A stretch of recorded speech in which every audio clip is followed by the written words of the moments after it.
Hello, everyone. Welcome back to another evening of D&D. Vegetables I've aren't turned on real. Vegetables? Vegetables don't exist. I'm concerned for your diet. You're not wrong. I know. Can you describe Could you vegetables unpack for me? that a little bit? Vegetables as a classification don't actually exist in botany. Oh, yeah. It's all fruit. Lettuce is a leaf. Broccoli is a flower. And birds aren't real. Carrots, just roots. Potatoes, just tubers. Mm-hmm. Uh-huh. But if you were to give that set of things an imaginary title that we've made, You would call them vegetables. just like we made up tuber and root. Thank you. That's exactly our argument. Thank you. I still maintain with what I said. Vegetables don't exist. Sure. Vegetables are a social construct. DJ's got to go. It's fine. I'm sorry, there's no stream tonight. We have to kill DJ. We're starting off strong tonight. We're NotGreatRPG, and every single one of us loves meatball subs. It's actually a requirement to be part of the group. It's an initiation. Of Yes, True, if you've yes, ever heard yes. any of us say we don't like meatball subs, they're a fucking liar. Yeah, yeah. headwinds. Yeah, we're back for the City of Oshuamp, another episode of our wonderful Bad City Big Cold campaign. We're going to go around the table real quick, introduce ourselves, and then we'll have a brief recap, and something will happen, probably. Probably. We're gonna sit here in silence There's a for high 3 percentage hours. chance that something is going to occur. Yeah. But always, I'm Don, and at least for today, I'm playing Ethir, the Grave Domain Cleric. Probably for the future, but who can say? Turns out I'm still not Lawrence. Woke up that way. Play Yolumla. Paul. I play Felix, the painting admirer. I'm Glenn, and I've been trying to reach you about your car's extended warranty. I play Horst. Who has also been trying to reach you. God damn it. Good sales boy. Hello! I'm Sarah. I almost spilled. Was it sulfur on the floor? Almost. Almost. So close. I play Ritora. And Nesgrim, I'm DJ and I play Nesgrim. I'm John. I'm the Dungeon Master for the City of Oshuamp. Last week, inside of the second lower level of the City of Felfarthen, as we were continuing our spelunking expedition, I rolled horrifically. I hate it. Still.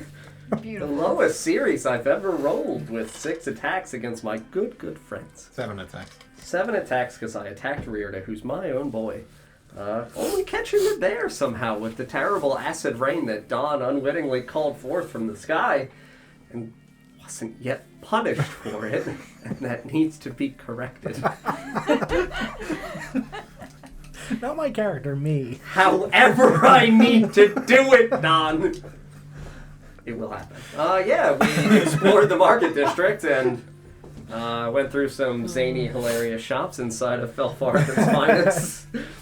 Had a good time. Sarah's always requested a shopping episode. This is my best endeavor at it. Make it spooky, but then give it KFC flavorings. Delicious. And caramels. Yeah, this was your shopping episode. There didn't you? literally were KFC flavorings, though. Yeah. All 11 of them. It was very literal. And Old Bay. And Old Bay. And Old True. Bay. There's 12. We're better than KFC. Meatball. We're coming for the Colonel. Wait. Let's say it again. Look right into the camera when you say it this time. Could you wink? I need you to make eye contact with the viewers. We gotta get Tell that them what on. you're doing later this evening. Did you meet the Colonel on Grindr? That's not what I said. DJ's coming for the Colonel. We gotta get that on a shirt. Just a single kernel of corn. Or a bumper sticker. Ooh, that's also good. We explored the market district. We finally got away from the rats that were just, friendly, hanging out here. Got some more Gamdar recipes. Read some more of Spooky Booktown. And then headed into the southern room, extending off from the back end of the large stadium-like set of stage here. And we passed into a room where there were a bunch of fucking just skeletal remains covered in, cloaks, and their clothing was present. Bones were nice. Ethir had a good time looking at them. We started to investigate the surrounding rooms. Felix recognized that there was a celebratory series of paintings. Giving good credence to the Honorable Sir Dorgrim for his initial successful amalgamation, which was, as they described, absolutely the fermentation of alcohol. I don't like the air quotes over paintings. What was it then? John, you thought I was coming for you! You! Your damn love of the arts. Incorruptible. Yeah, we saw some terrifying shit in the paintings. We realized, oh my god, this place does suck. Ethir picked up one of the skulls and wrapped a cloak in it, and then Ritora went fishing in the pockets and pulled out some dirt, and went, oh my god, it's weird that there's dirt in the pockets of this person's cloak. And then as she brushed aside some of the dirt, recognized that inside of it there was small powdered sulfur, and went, that's kind of weird. And Ethir panicked and went, oh god, I really got to get rid of that. And, again, fantastical illusory image of Balor appeared and told him, no, dude, don't go. Like, what are you doing? Though he had something. Like, you're breaking Balor's heart right now. I hope so. I want to. Yeah, so put the skull down, but twisted the skull, saw little Balor, he said, had a really good time. Dude, that's what he said. As far as you know. Can you do it again? Thank you. Yeah. Yalum was like, hey, dude, you really need to stop going insane right now, man. Like, we kind of rely upon you for healing. We really need you to not die, especially because, that hag is going to steal your soul. There's some reasons why we don't want friendship, soul theft. Lots of things have transpired. Kind of need heals, but it's fine. So Ethir looked down at, pile of bones. Looked down at darkness and felt like his legs caught on fire. And you all saw Ethir begin to panic and swatted his legs at his cloak. And Ethir, from inside of this shadowy dark flame that feels as though it's licking around your legs, I had previously described that a set of ethereal hands shot out from amidst the flame, because your vision from below your waist was completely cut off, shot out of that and attempted to throttle you by the throat. That's where we're going to... Do we see any of this? No. You just see Ethir standing here, looking down at a pile of bones. You are adjacent to Ethir. You see Ethir swatting at himself, and I'm going to tell you, it looks like I'm coming to strangle you, so I will ask you to make an investigation check. I'm going to ask you to make an investigation check at disadvantage, because you are incredibly disoriented by all of this experience. But, being on fire. Yes. You also feel like you are on fire. 15. 15, yeah. Like, you see these hands come towards you, and as the hands would make contact with your flesh, it isn't so much that you believe that they are an illusion.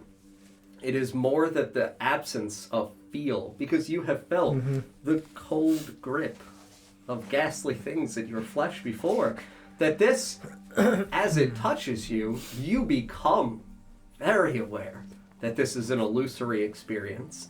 The shadows around your waist and legs fade. You feel the fire dissipate.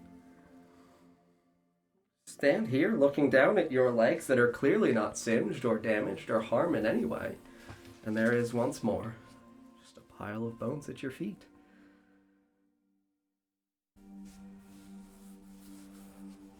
Are you alright? Yes. More, tricks. It's probably safe to assume it's a trick at this point. Yes. Horrible, grasping hands, and my legs were on fire this time. I assure you that they were not in any sort of way. Question, Don. Do you have the spell Light? Yes. Yeah. Yes. active currently on a thing that is in your presence.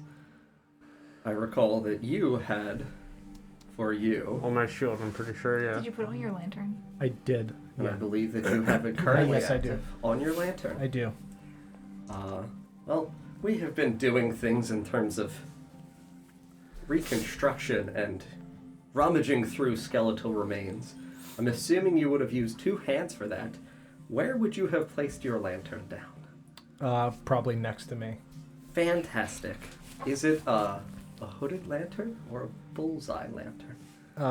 It's a hooded lantern. It's bones, but it's a hooded Yes, lantern. it functions as a hooded lantern. Yeah. Yes, Would it be the hood be up, giving the full light, or would the hood be down? it would be up. Just wanted to make sure. You've got a very safe 20 feet of bright light around you. Very safe. I am going to tell Mr. Yalimlo that behind Ethir, the shadow that extends out from him on the ground begins to wiggle ever so slightly and seem to rise.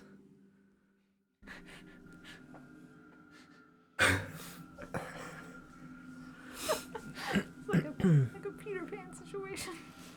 It's fine, Sarah. I assure you there were no flames. Yes, I can see that now. Tell you that it looks as though something begins to stand behind Ethir. I do have to ask if you see that, though.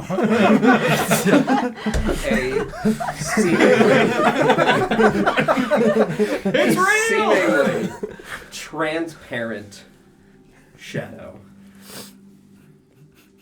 consumed of an ethereal form that as it rises,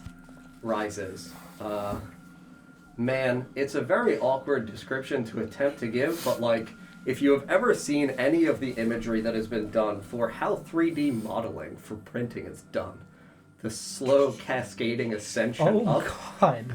you see shadow from where his mid torso region would be, beginning to rise in form, standing.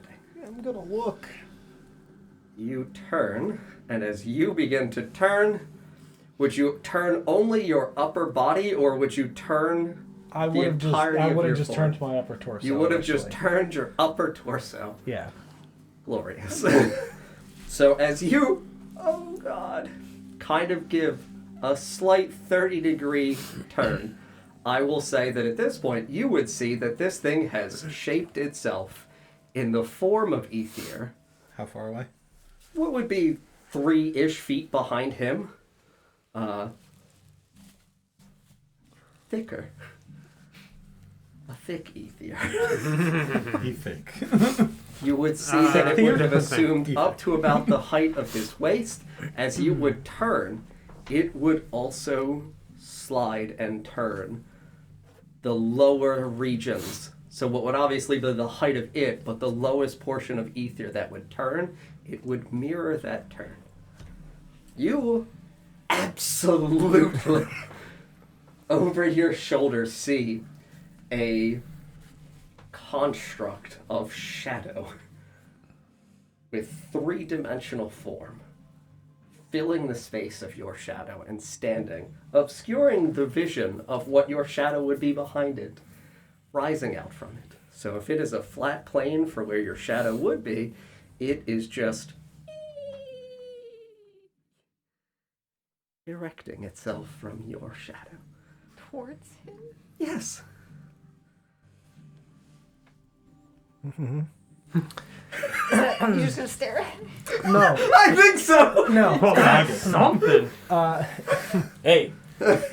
Would you permit me to do what I consider a cool thing? It is technically 2 actions. Well, it depends on what it is, though. I want to pull my bone sword out and cast light on it as I swivel backwards towards the shadow thing. Yeah. Roll your burnout die, buddy. Calm down there, 2, Ragnar. we're fine. We're good. Hello, Paul.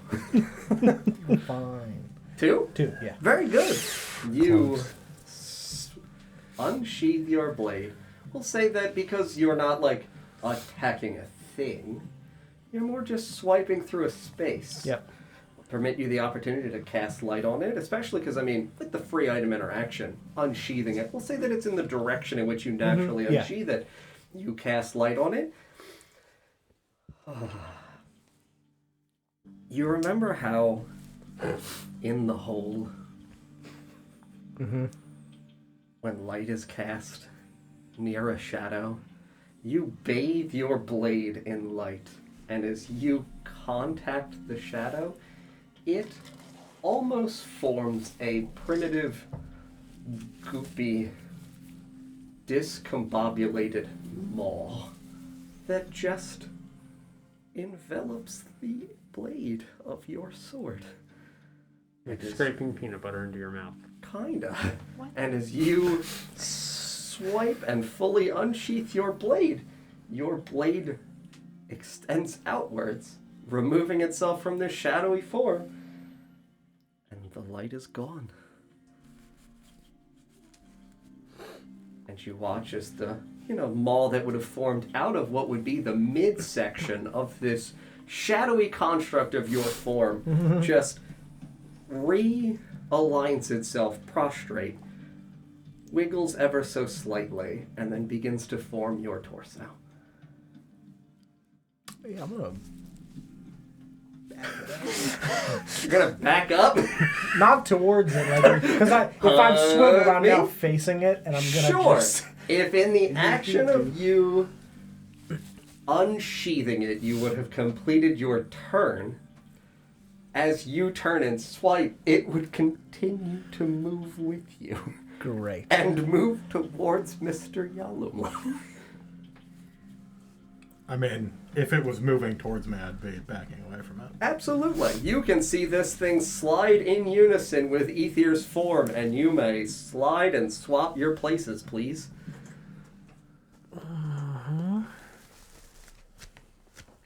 Would we have heard enough to warrant turning around? It's not really a loud experience, Sure. DJ. It's Fair. shadow. Fair. Does light have verbal components? It does. Absolutely. You all in the area would hear Ethir clearly say the words for in Elvish what you would recognize as the spell light. Sure. That, I feel like, is definitely a fair thing to equate. And you guys would turn around and see this large shadow, now mostly complete, in the shape of your good friend Ethir, simply twice his size, forming behind him. This is a problem. Ether, what did you do? I did not do anything. I don't think he did anything this time. Is it doing anything? Continuing its ascension. You didn't make that? No, it consumed the light from my blade.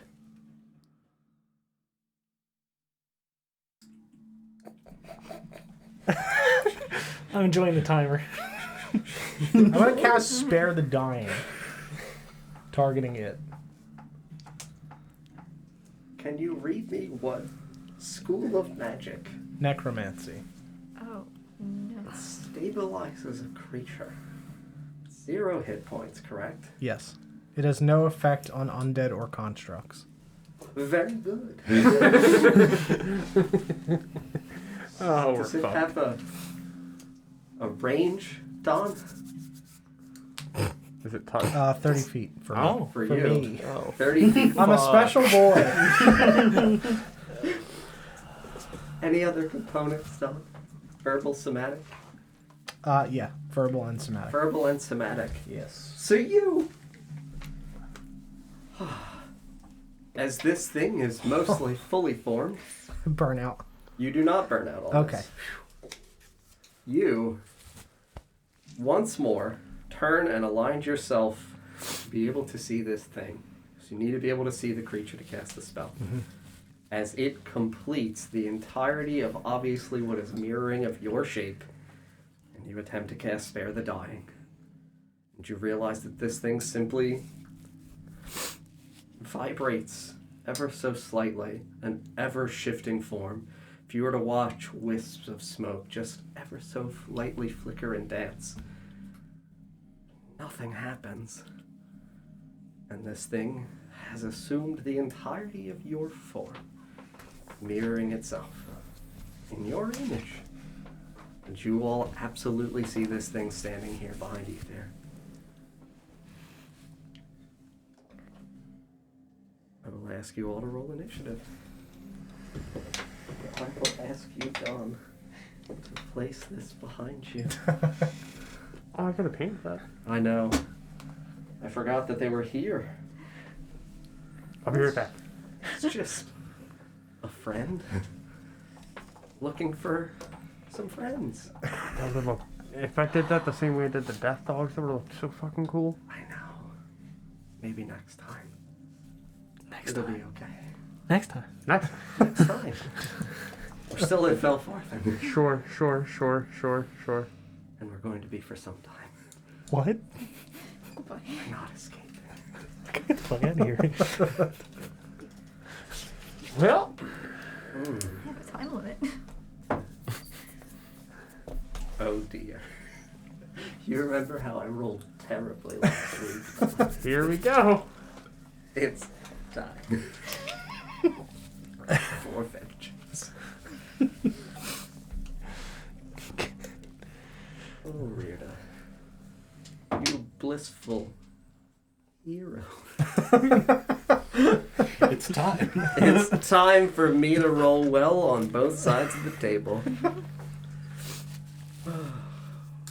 Alright, Don. What do you have, buddy? 10. Oh dear. Lawrence. 5. Oh dear. Oh. 14.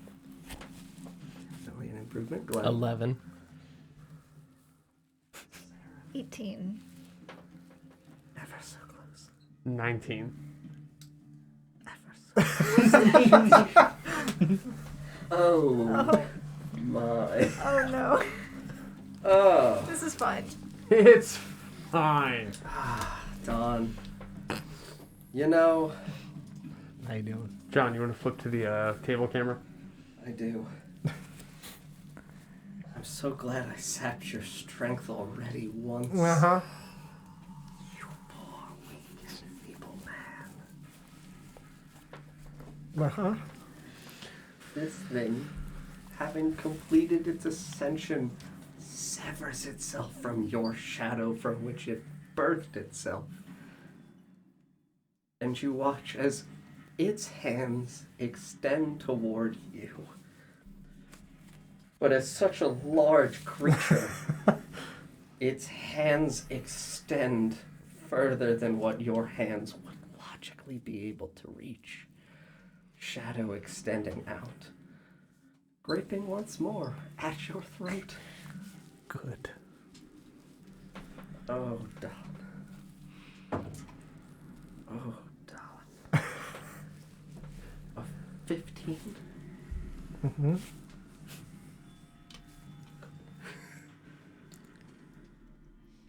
Can you make me a strength? Oh, it's a 1! A nat 1? Oh, no. Yep, it's a natural 1. Oh, what do you got over there, buddy? Is that a table? God. Mild panic. Are our buffs from the... They're gone. They're They're gone. gone. We took our... short rested. Yeah. Oh, Don. Dun, dun. Well, Armor up. it's only 10 bludgeoning damage. As this thing throttles you with a shadowy tendril birthed from its arm that extends out from its palm and wraps around your throat, gripping what would feel like fingers but fully enveloped around, and it holds you aloft, and it begins to take flight. It what? It does what? And you watch as this thing ascends, carrying Ethir aloft into the sky. You literally said I was going on a carpet ride. I did! You literally said it in the chat earlier. Is it leaving my range? Yeah, absolutely. May I make an opportunity attack? Yeah, you have your action.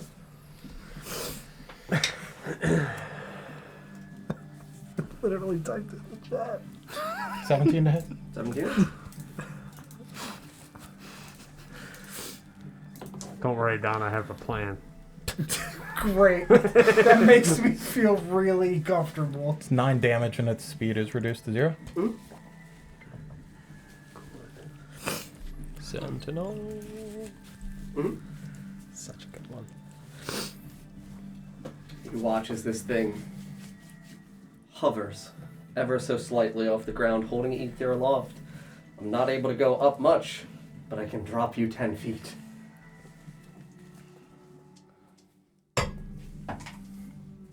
Three bludgeoning damage as you fall prone on the ground beneath me. Oh, Don.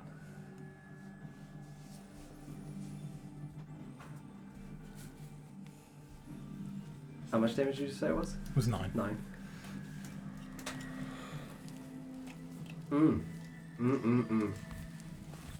Yeah, you all watch as this thing begins to ascend. Yalom Lo swiftly unsheathes sword. That's fine. Unsheathes sword. Slashes into this thing. Unable to become aloft. Drops Ethir. Falls to the ground. In a heap. A glorious heap. Right at this thing's feet. And as you swipe through its form, it feels as though there is something within it to contact. And as you swipe through what would be the lower base of it, it feels as though it is obviously denser at the center, as though the external portions of it would be almost like cutting through a cloud. Sure. And that is my turn. We go to Nesgrim. Come on over, buddy. I sure am. It's funny you should mention. I'm gonna walk between it and that pillar at the back. Mm-hmm. Here or here? Right in front of that tombstone's fine. Mm-hmm. Yeah, that's good. And then I'm gonna channel divinity, and I'm gonna turn the unholy. Can you read what that does, DJ? Sure. As an action, you can censor fiends and undead. Each fiend or undead that can see or hear you within 30 feet must make a wisdom save. On a failure, it is turned for 1 minute or until it takes damage. I'm an elemental. You watch as Nesgrim bears his blade, holds it aloft, and summons holy light forth that attempts to terrify this elemental creature.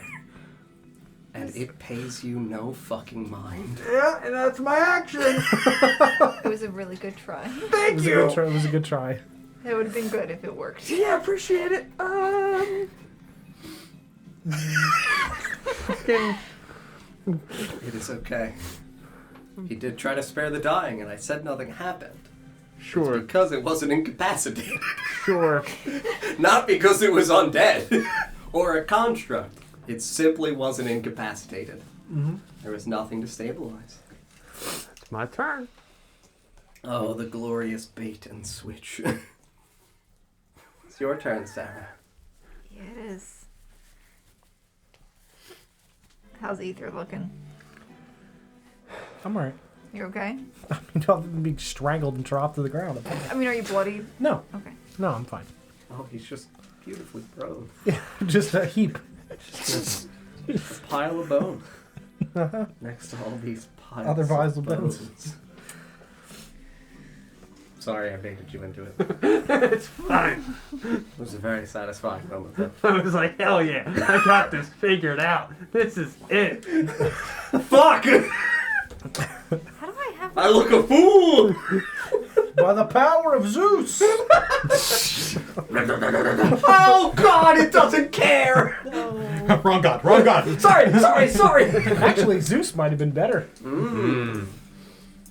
true. Turned around and smote him.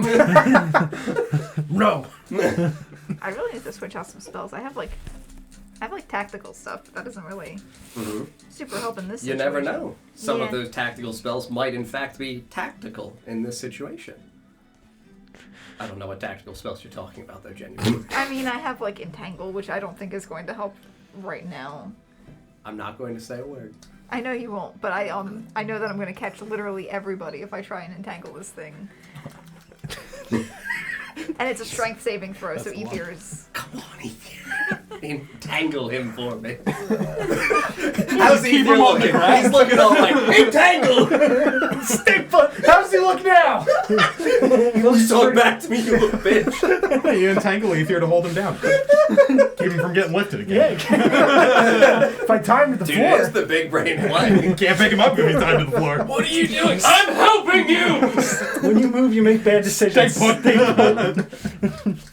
Can't cast a shadow if you're on the ground. Don't Fine. trace any runes if you see them. Or maybe. I am going to... Yeah. I'm going to cast... Now, did we establish that I can maintain concentration when I...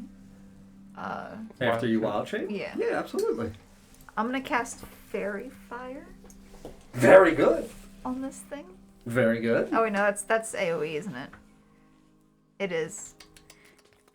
Please. No, it's okay. I'm not going to do that. I'm going to cast Bark Skin on myself. Did you give yourself a hat? All right. Yeah. A nice wooden helmet. I miss my bark. Miss my Bark Skin. Yeah. I I'll like- ask you to please roll your burnout die on that one. Is that I don't think you had previously burned out, so you should still be on the D10. Curiosity, what school of magic is Barkskin? I'm not sure. The phones. Evocation? Might be transmutations. It's Yeah, that makes transmutation. Yeah, it's a good thing to cast when the episode title's Transmogrification. It's fine. Don't. Ray Tora doesn't know the Episode episode. title. It's a 6. I'm good. She doesn't. Believe it or not, no. I woke up with a feeling I've been today. hearing it every episode. So I did not burn You out titling on that. So I get my Transmogrification. bark skin back, and then I am going to. What did I do? What did I do? Cast You cast Barkskin. No, I accidentally gave myself 10 extra Hit points? hit points instead of 3. Mm. My armor class went up to 26. You're gonna be hard to hit. Yeah, yeah. You're the tank now. Get in there, Bear. I mean, I am the tank. She's always the tank. I'm teacher. always the tank. Did you think you were the tank, Mr. I Runs mean, away? you share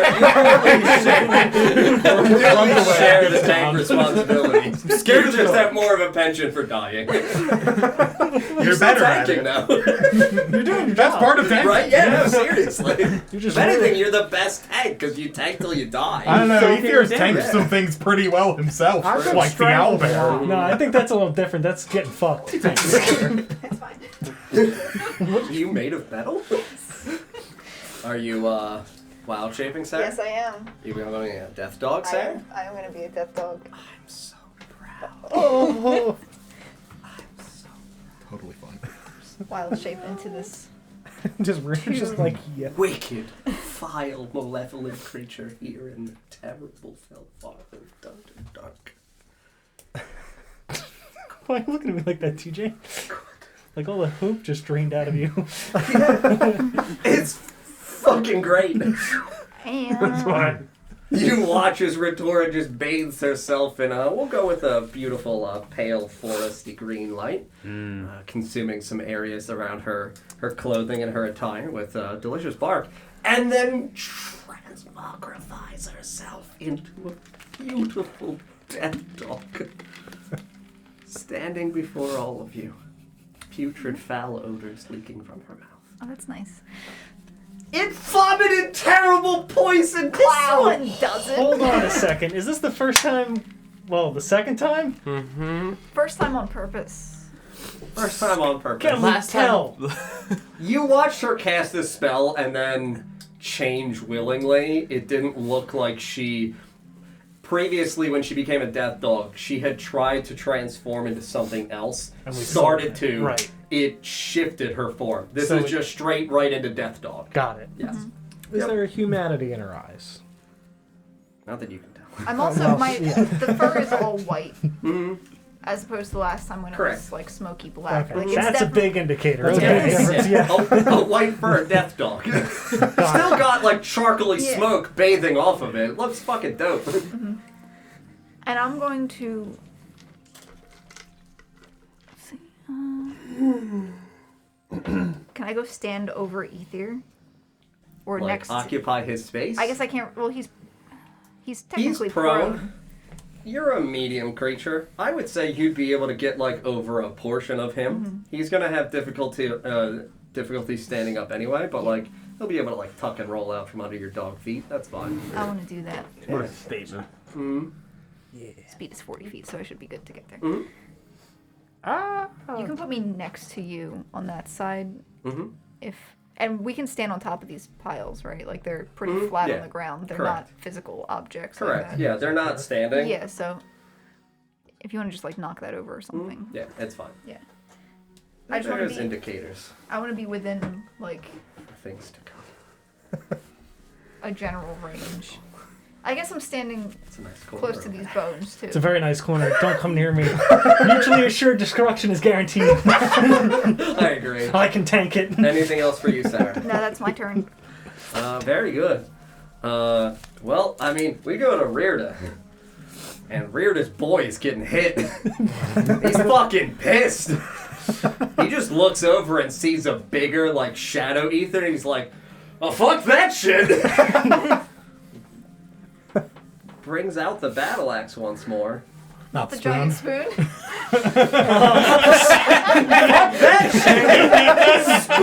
Yeah, we're gonna run over and give him a good spooning. Spoon the shadow out. Just Don't worry, buddy, I'll dig it! To which side? it'll work. Does it His matter? closest. Yeah, I mean, he's got a solid 21. You're just getting in. Get him, Rearda. Oh yeah, he's getting the old big spoon damage too. Damn it, Rearda. You rolled a 1 on the spoon. What's his mod? Does he get his mod on the spoon? He's proficient in spoon. Very He good. likes food. He's good at spooning. He does. If anything, that is the most accurate reasoning for why he should be proficient in spoon. Yeah. It's a fucking enormous wrought iron spoon, and like, as strong as he is at wielding it, it whips and like extends out, because it's 10 foot. I'm giving it fucking reach. Oh shit. So like, it just cracks into the That's a side of big this fucking spoon. thing. Yeah, I mean, it definitely is struck by it, and he doesn't Alarm understand spoon. what's going on. He just like goes through it. It's like, fucking spoons not hit shadows. Yeah, that's absolutely Rearda's turn. And we're gonna slide on over to. Oh. Oh shit. All right. I'm gonna use my bonus action to change my psychic focus to psychic assault, Mm-hmm. and I will use my action to use mind thrust. So my D10. Where are you? Oh, solid. That is a 2 + 2, 4 psychic Nice. damage. Very good. And I will use my movement to move toward, I guess, towards Ethir, because there's a bone pile there, right? Correct. Yeah, right here. Yeah, Yep. you can move me right there. No, not on it. You want to stand on the bones? No, definitely not. Why not, Paul? Could you put me on the other side? This is the last painting, correct? Correct. There's none there. Making sure you don't need to look at another painting before you come home. I can see them all. And I will conclude my turn. Very good. Is it Glenn? Just had a last second idea. Trying to look through my inventory real quick. You're good. Glenn, then Don, then Lawrence. And then my friend.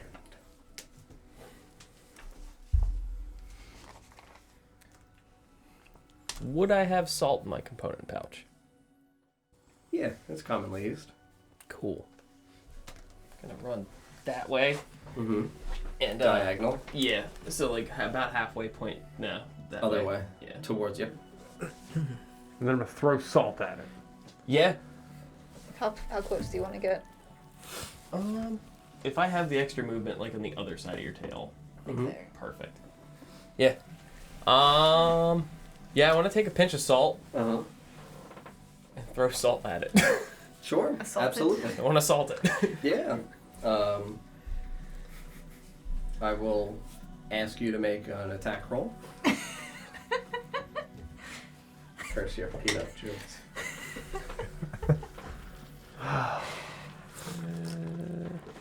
At least Just everyone strike heard while- that I one. mean, you're just throwing a thing. You're proficient in throwing things. You're gonna have your proficiency bonus. Better. 13. 13? Yeah, I mean, you're definitely gonna throw salt on this thing. And you're gonna watch as it just like strikes its form and gets a little shiny glimmer and descends into it and seems like it is consumed by it. Okay. I'm feeding the shadows. Mm-hmm. Tasty. Salt it now. Seasoned. Mm-hmm. Would a salty ghost just be a specter? No, it's a pirate ghost. Arr. On this. And for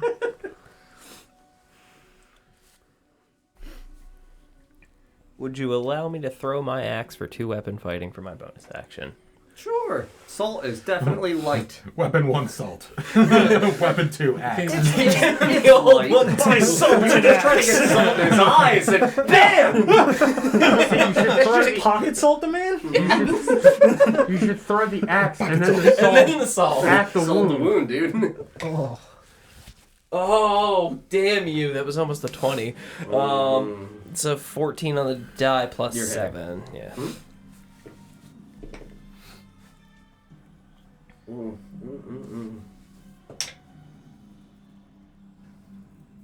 Beautiful 7 slashing. Yeah, you watch as this thing is coated lightly in its, frontal region around the chest in the salt that you yeeted at it, and then look at your hand axe.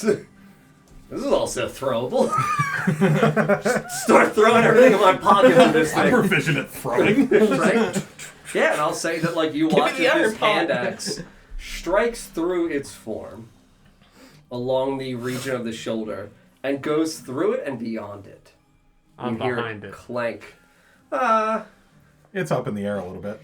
Yeah, I mean, he would be throwing it at the torso, the trajectory would carry it. It's gonna fly over your head and behind you. Mm-hmm. Can I use my reaction to try to grab it? Yeah, you can. He blessed you by saying it No, goes no, over your no, head. no. Make a dexterity check, buddy. That stat, that's your dump stat. As I take my hand and shove it onto the flying blade. Uh-huh. I got it! Alright, well, it's not awful. It's a 7. That's awful. It's not a 1. I'll say that you don't get hurt by it, but you reach out because it's a shadow. You have no fucking idea a hand axe is coming. It goes by you, and you think, I should catch that. And then swing up in the air as it clangs behind you. And you look around and realize, God, I hope nobody saw that. Is that an axe? It's like when you throw something at Ruben's face and it just hits him in the face first, and then he bites. It hits the wall and you're like, Yep. From the look of it, Got only Weirda might have seen that. Good try. What are you talking about? Same. Rear to focus. Big shadow, man. I have a spoon. Should have caught the axe with the spoon, Rear. We're going to Don. Cross style. You're prone underneath the death dog. Death dog. Yep.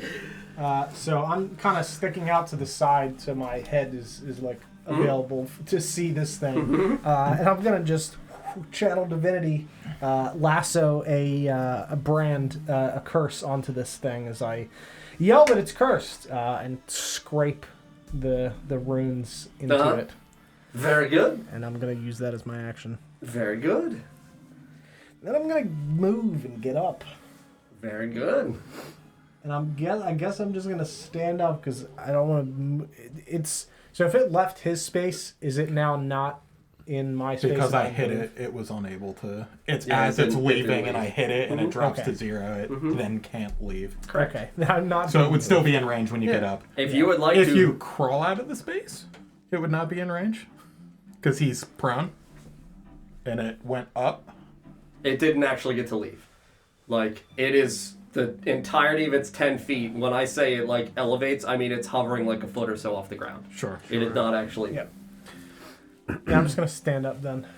Adjacent. Yep. So crawl out from underdog, stand up adjacent. Yep. Fantastic. Yeah, so you utter your words of infamy, I guess we'll say, cursing this thing, marking it with your wonderful holy brand. Mm-hmm. You watch as, do you like any kind of sigil in particular? Maybe the head of a raven to appear on his chest? Absolutely, it's a illuminated raven. by great white lights. Yeah, I would say that it's a raven, but I would say that it's a raven skull. Even better. Yeah. Even better. And I am actually going to bop around this thing to get over here that way. So prone is half your movement. She is in your space. Okay. Difficult terrain, that's another 10. So you would have 5 feet of movement remaining. Okay, I'll move What is your movement speed? Sorry. Is it 30? 35. So you have another 5. Right there. Very good. I just want to get out of the way for my friends. Yeah. Yeah. Yep. That'll be you. That's me. And then the Lawrence. Would this thing be considered fully flanked at this point? So because it is a large thing, you have to have 2 by 2 by 2 by 2. Mm-hmm. So if you've got 2 on a side and then you're able to draw lines through to the other sides with 2, it would be flanked on one side. So it would be the +2. Nope. Mm-hmm. Cursed indeed. Mm-hmm. Hexblade's cursed. Cool. Absolutely. Give the old 2 hands. 2 hand slap. Absolutely. It's 19 to hit. You're hitting.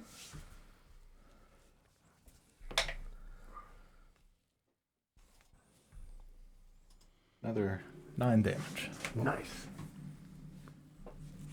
So it's doubled then, right? Mm-hmm. Yes.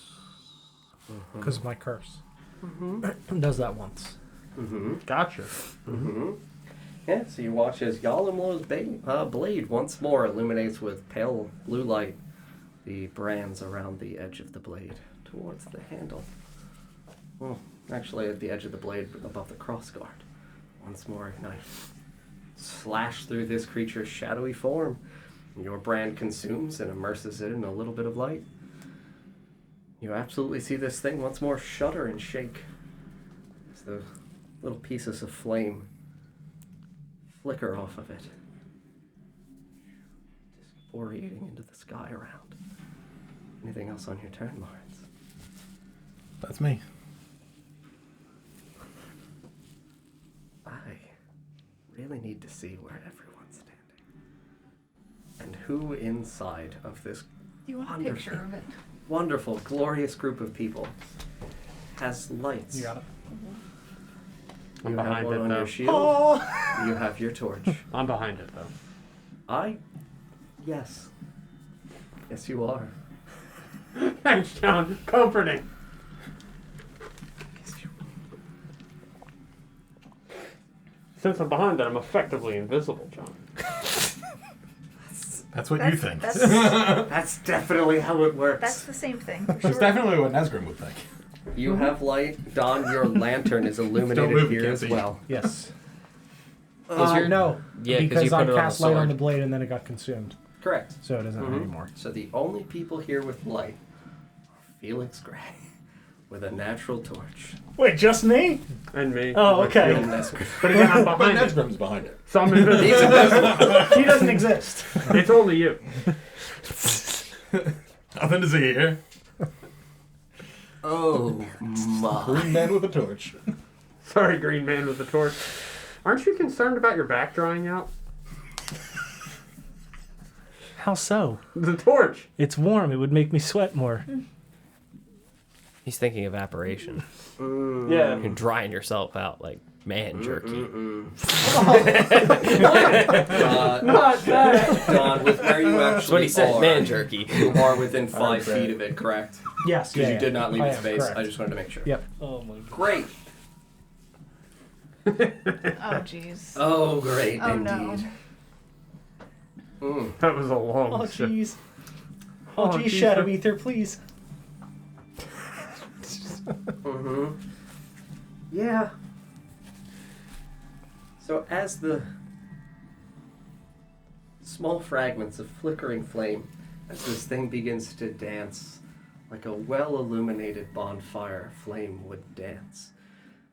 However, as it begins to move and waver, you see that it begins to spin in place like a fiery vortex breaking out from inside of its wonderful core, its beautiful gooey center, and it begins to spin.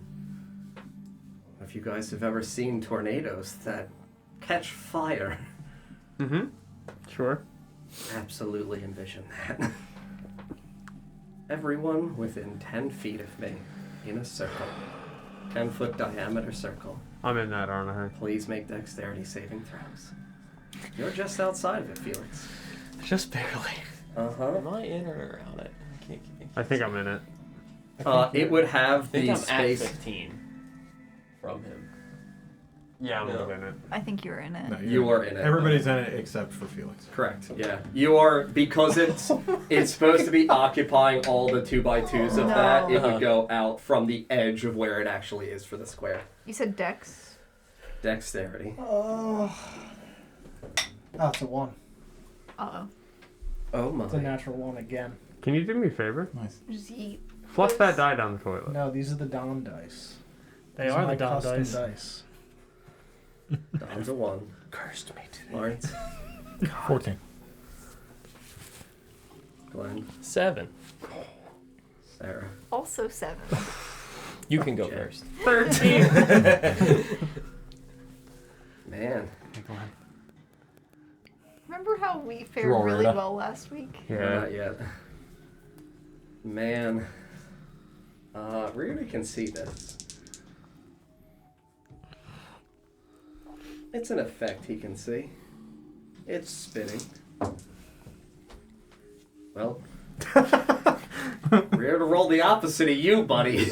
He's a real dexterous dog. This is What? Dexter's dog. What a guy. Oh, Don. Yeah. Oh, Don. Do you want to roll it or do you want it to be me?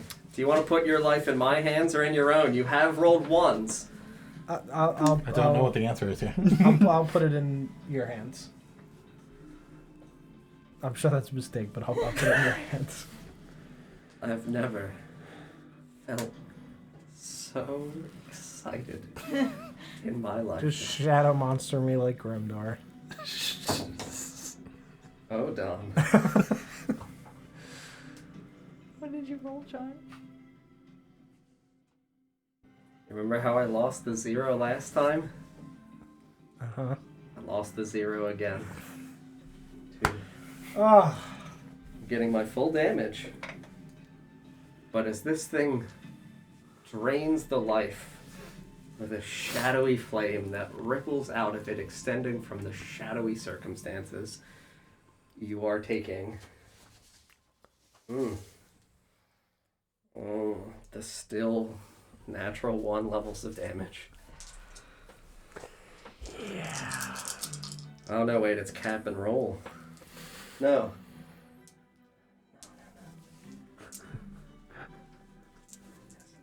it is. I know. 17 Ooh, necrotic damage. That's a I bad, look real bad. that's a bad hit. Necrotic?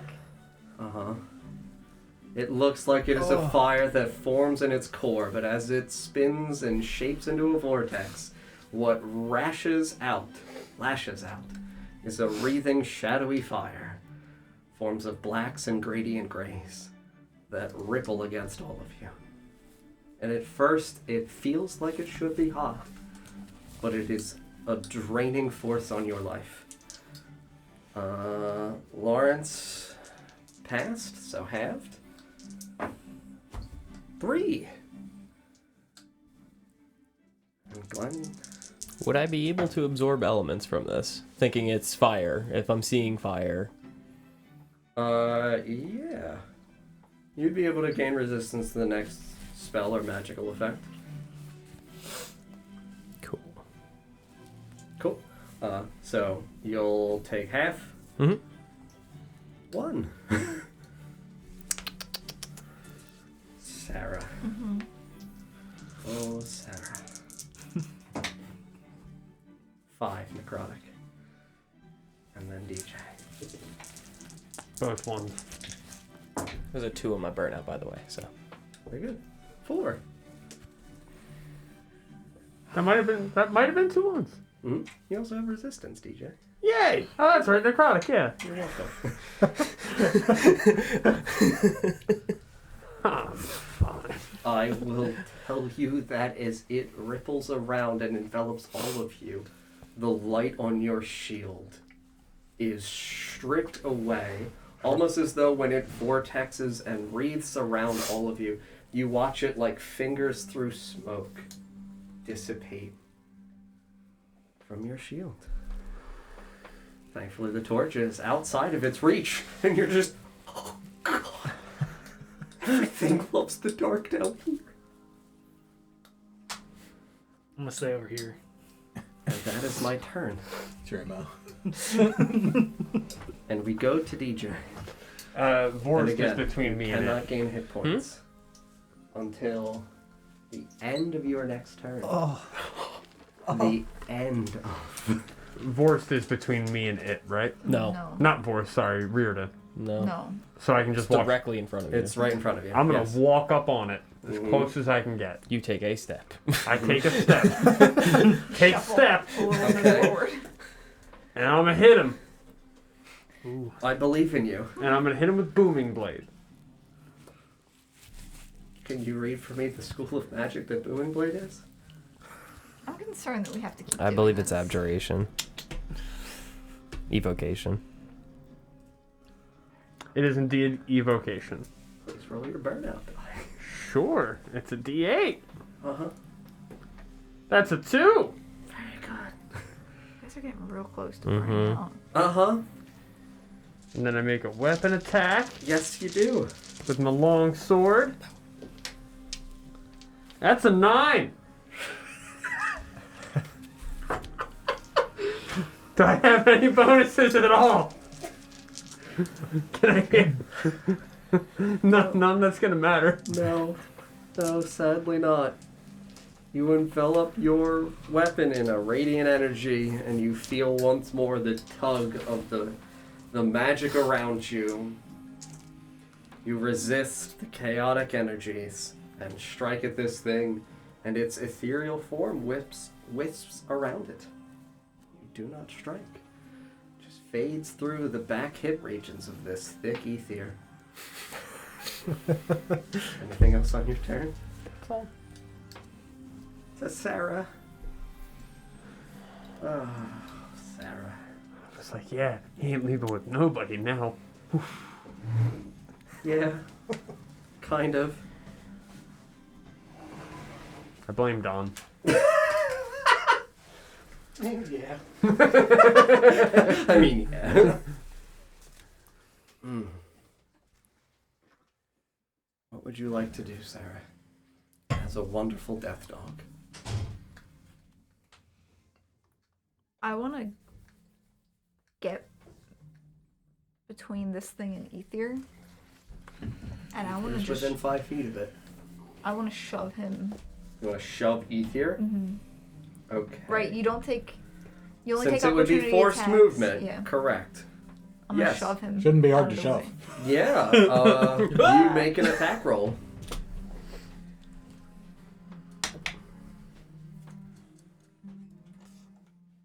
Imagine nat 20, you just yeet him into the wall behind him. My bones. Like a bad action movie. Oh, it flies 15 feet through the air. Would that be? It's still an attack roll. So your mod plus your proficiency. It's gonna fall into one of these paintings like Mario 64. Please. So it's gonna be 10. 10? Yeah, I mean, I'll say that Ethir would recognize what you're attempting to do and not resist. I'll say that, like, in terms of him having armor, you're not attempting to strike and injure him anyway. It's not like you rolled a ridiculously low number in which I have any kind of justifiable reasons for saying you would not succeed. You shove Ethir 5 feet to the side. Take that, bone pile. Now I'll And put you myself move into the between space in which Ethir was, shielding Ethir from this thing's form. Anything else on your turn, Sarah? No. Oh boy. And Rearda's here. And Rearda saw Ethir get real hurt. Rearda don't like it. Not a fan. No, he's really fucking not. And you watch once more as Rearda is absolutely gonna enrage. Spectral small dogs kind of like loft around him. The So Tanaruk many dogs features. in this room. The Tanaruk features embellish themselves once more. The spikes on his arms at the back, like the little spines, like porcupines, extend out. And he's gonna spoon. And he's gonna spoon pretty good. 14, but a 14 is exact. He's a good cuddly dog. He really is. Let's see. Better spoon damage? Better spoon damage. It is 11 spoon damage. We have... Alright, so... You watch as the spectrally dogs, once more, surround at least an area of this thing's formish face. A shadowy figure of the height, attempting to distract this thing as best as it possibly can. 11, yeah. That's going to be Rearda's turn, as it attempts to the best of his ability, injure and distract this thing from harming his wonderful love of his life, Ethir. At least he's moved off of me. No, he hasn't. The love of his life, Neskrim. And Ethir. I'm not willing to share. We're gonna have to fight about this. Paul, it's your turn. Not into polygamy. It's not for me. Sisters of Acceptance, though, dude. Pushed you 5 feet out. That's why you're. Alright, let's see here.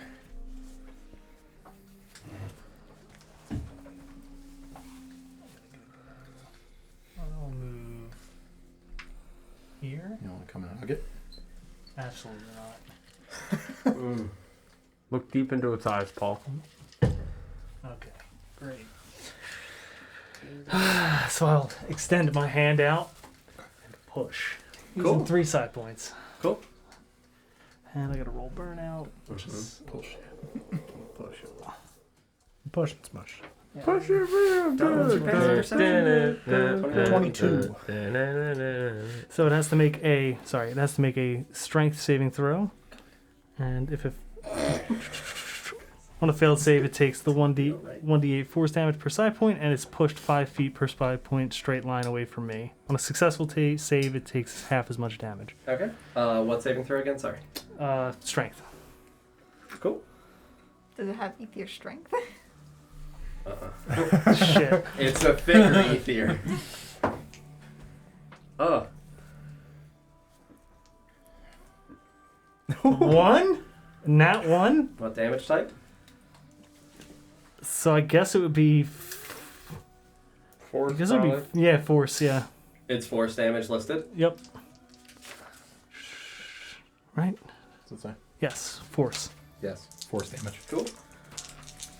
That's good damage. Mm-hmm.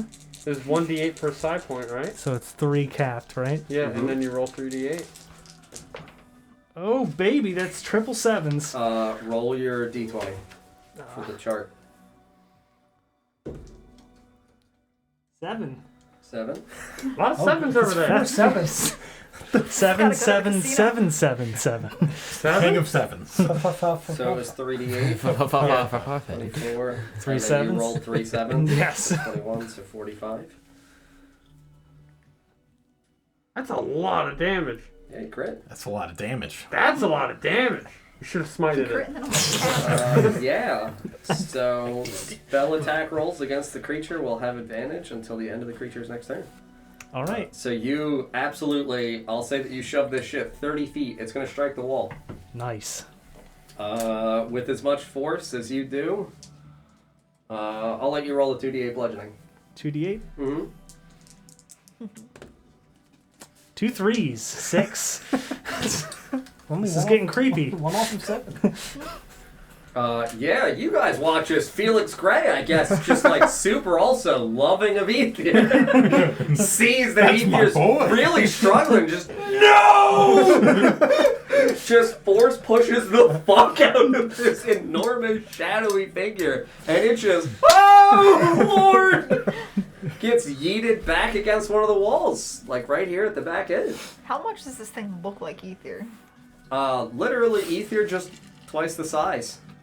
And shadow. Yeah, obviously. Yeah, just like not real, you know, it has the general shape and form, so like it would have Ethir's like, you know, dimensions in terms of the scaling and shaping of like his oval face and stuff like that, to obviously discern that it's Ethir. Yeah, So you shoved the fuck out of this thing, dude. great. I still have a little bit of movement left. Mm-hmm. So I will move. Could you move me just on next to those bones? Here? No. This No. one. Yeah. Here? That Next way. to what? Sorry. And didn't I would show like it. to, if I can, with a bonus action, rifle through those pockets. Investigating is considered an action. I would Okay. say you can pick up the cloak Okay. as your item thing this turn. Gotcha. And I would say that over a distribution of this turn and next turn, I can consume 2 bonus actions to have you accommodate it without using a full action, if that's cool. Okay, yeah, that makes sense. Yeah, I'll pick up the cloak. Fantastic. You pick up the cloak. You guys watch as this thing gets yeeted the fuck away, leaving the bright light of Felix's torch, and there is no other illumination in this room. This thing, you hear it thud against the darkness, shadowy flame dispersing around its form,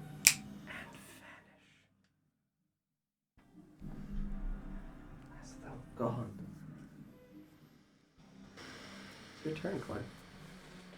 We saw the general direction it flew back in.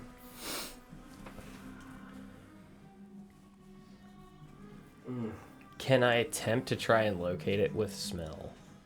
It does not really give off an odor as Okay. a shadow. My shadow stinks all the time, dude. That really concerns me. What? It's got to go. Mm-hmm. It's fine.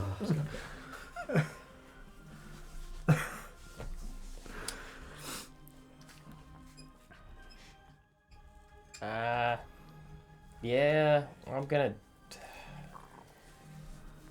draw my shiny sword. Mm-hmm. Yeah, so I'm gonna pull the Moon Touch Longsword. It's a 15-15. And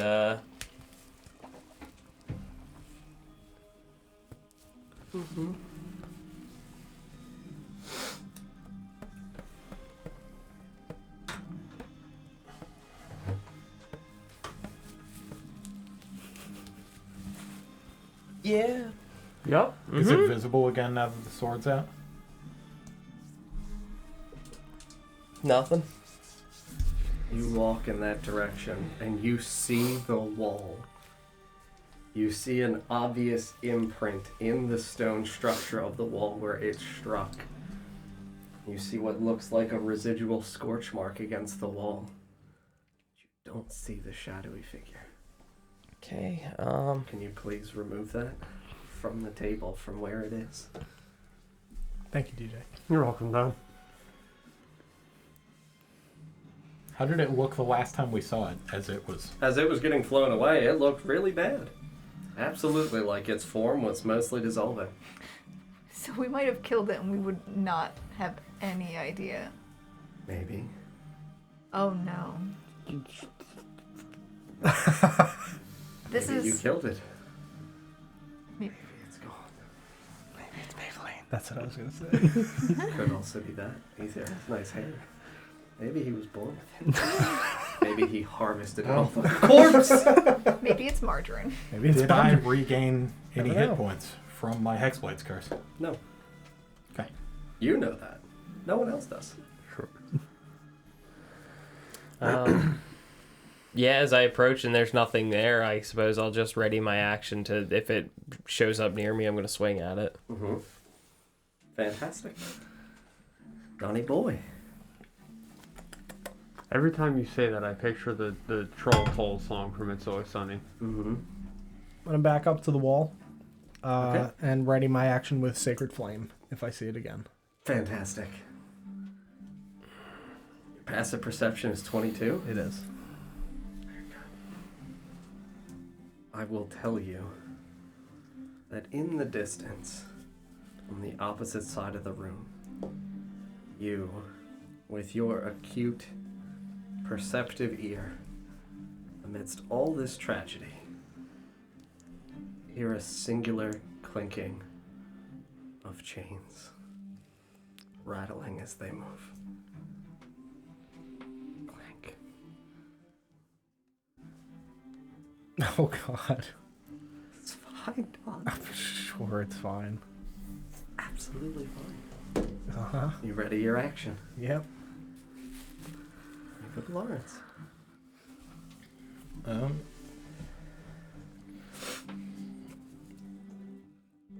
I guess I'm just going to move over and also ready an action to Sure. hit this thing if it gets in range. With your weapon? Yeah, and I would say it is definitely still here. Very good. Go back to the top of the order then. Oh my. But there's nothing there. But there's nothing there, Don. Oh, Thank you.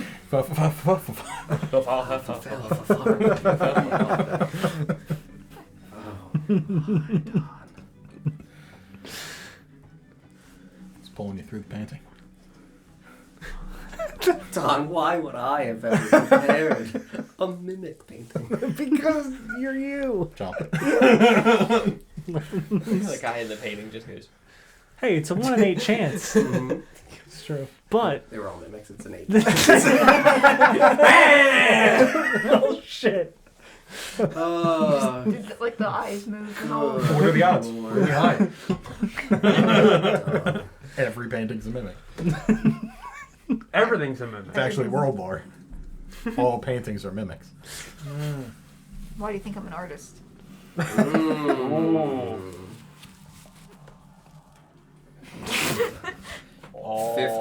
Glenn, 15 bright, 15 dim. 15-15.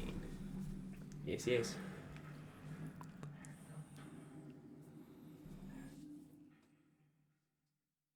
Well, I will say Paul has the 20/20 from Torch. I don't know if it means anything. I also have 120 feet of dark vision. No, it doesn't mean anything. Don't worry about it. I can hide Okay. on the reaction. Yeah. Yeah, that was why I was asking Don's passive as the super high man for what I rolled. Knowing that, like, I didn't think anyone else was going to be remotely close with how high I rolled on it. And it's like, you're close to what it rolled. Yeah. But, well, there's a Vorst over there. It, from the darkness, further to the left of you, it's going to enter into the dim, and then you will see it rush towards you. Yeah. tendril out. Mostly broken. And attempt to grab you as well. Comes running at you, dick out. Yeah, pretty much. If you could make the strength saving throw. Fight a Strength naked save. elemental. Yes. And weirdest things definitely followed, so. Cool. What'd you roll for the strength save? I am an 11 on the attack roll, so I know I'm not hitting. We're children. Sometimes. Sometimes all the time. 16. 16? Nice. Yeah, so I mean, this thing, because you see it as it's approaching, because you do give off light, despite it coming from stealth, there is sufficient time for you to be prepared for the attack, especially saying that you did indicate a ready to action for if it entered your area. Mm-hmm. As it approaches you, its tendril lashes out as it gets 10 feet away from you. The tendril lashes out, you block it with the edge of your arms and kind of, it's fractured and frail at this point. You feel the weakness in this thing as it attempts to grip onto your body, and you shrug it off. I will say that because it's 10 feet away, for its reach, it is going to be outside of your attack range. I could permit you to attack its arm and have it be as an opportunity attack. Despite having a long reach, I would simply have it do a reduced amount of damage. Okay. But that feels fun. So I'm just swinging at the arm that's swung Correct, at me. yeah. It shrugs off of you as you realize what it's doing, and you swipe up with your sword. Is it back on the board now? Yes. Yeah, 10 feet away to the left of Vorst. Dirty 20. Up more. Correct. 30-20? Dirty 20. Mm-hmm. And it's a D8 plus 4. Mm-hmm. 9 slashing damage. 9, so 4, 6, 2. Moon Touch Sword is magical, so 4. Yeah, so this thing recoils away from you in an obvious state of horror and agony, despite obviously being a creature that doesn't really seem to have facial expressions. You feel it shudder and you swipe through its arm, disconnecting, we'll say, from wrist down as it breaks away into shadow and recoils it back up towards its form. And that will be its turn. And we will go to DJ. But 15 bright, right?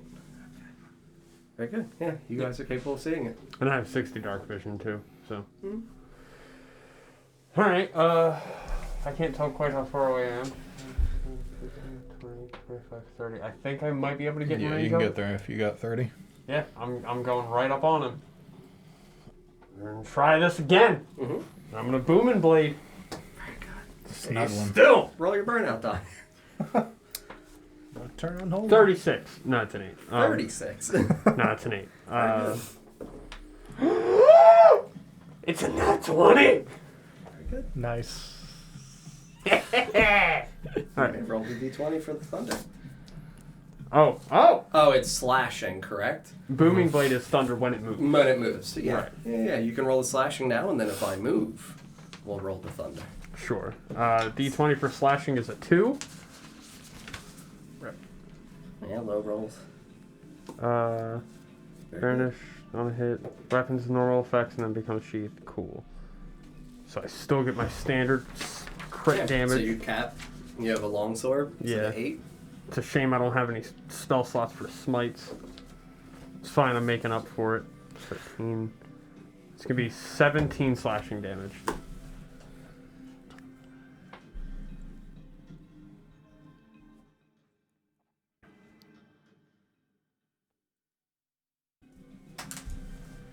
You,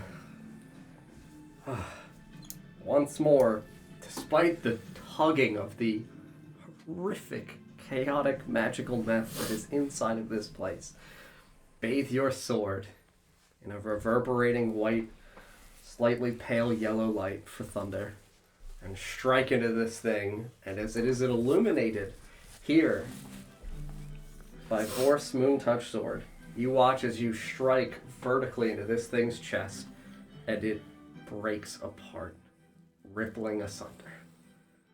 You watch as this thing's shadowy figure dissolves, splitting in half, cindering into ash. Nice. And you have the odor of charcoal. Watch as it falls. You regain your hit points. However much you regain.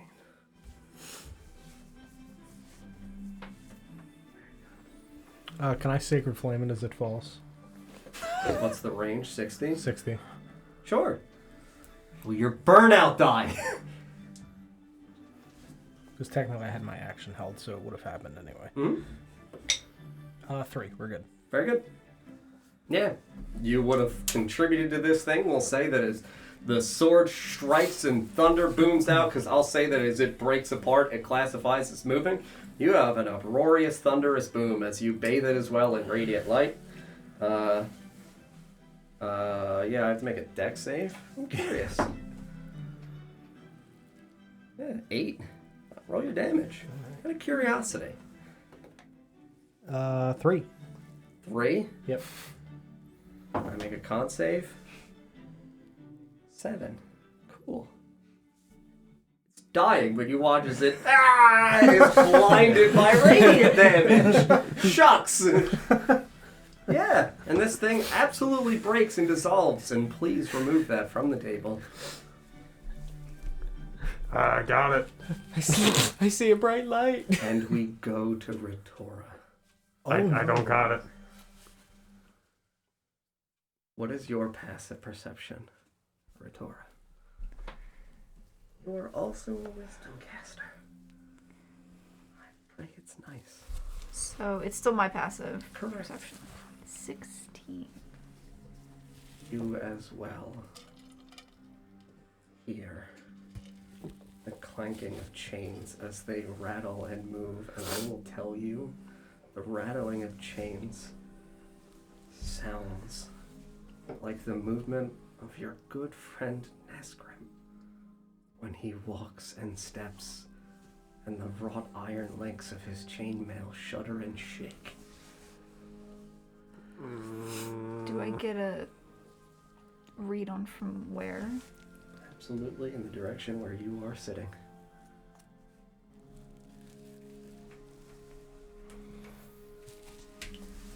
Which way did we come into this room? From here? Over here. Or over here? Is over here, right? Yeah. I mean, I'm gonna.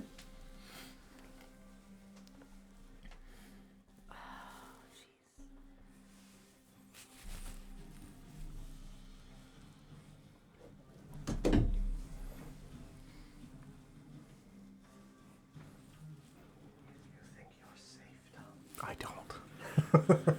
Is that same noise? Was that coming from? What noise, sir? The chains.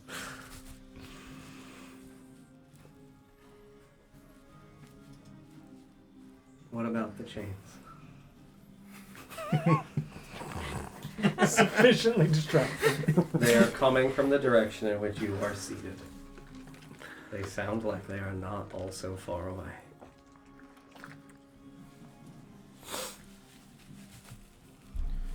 And a cute dog-like hearing. Keenly perceptive. How about a cute You dog said like it- sniffing? Got a cute snoot. Mm-hmm. 2 of them actually. Mm-hmm. Oops. Doubly good. Mm-hmm. Very perceptive. Mm-hmm. Mm. I would like to run towards Nesgrim. Uh-huh. Are How far? Up next to him? Behind him? Behind In front him. of him? So Adjacent? the only light is coming from Me. the sword. Yeah. Mm-hmm. 15 bright. And the So torch would back here. Nesgrim's shadow be over here? Mm-hmm. I'm gonna attack the shadow like a good puppo. Absolutely. You can make an attack roll at Nesgrim's shadow as it lay horizontal in the ground. A flat plane of stone. It's fine, DJ. It's just like when Millie sees shadows on the wall. I just made the connection to the Vashta Narada from Doctor Who. You should be making the connection to the shadow that I stole from you at the beginning of this. You stole my shadow? Remember that time it fell farther and that your shadow got pulled aside? God. I remember it got super long. Oh, Just took a piece. my shadow got spaghettified. Just took the head. Just the tip. Coming from the entrance, we got time. Flopping down the So hallway.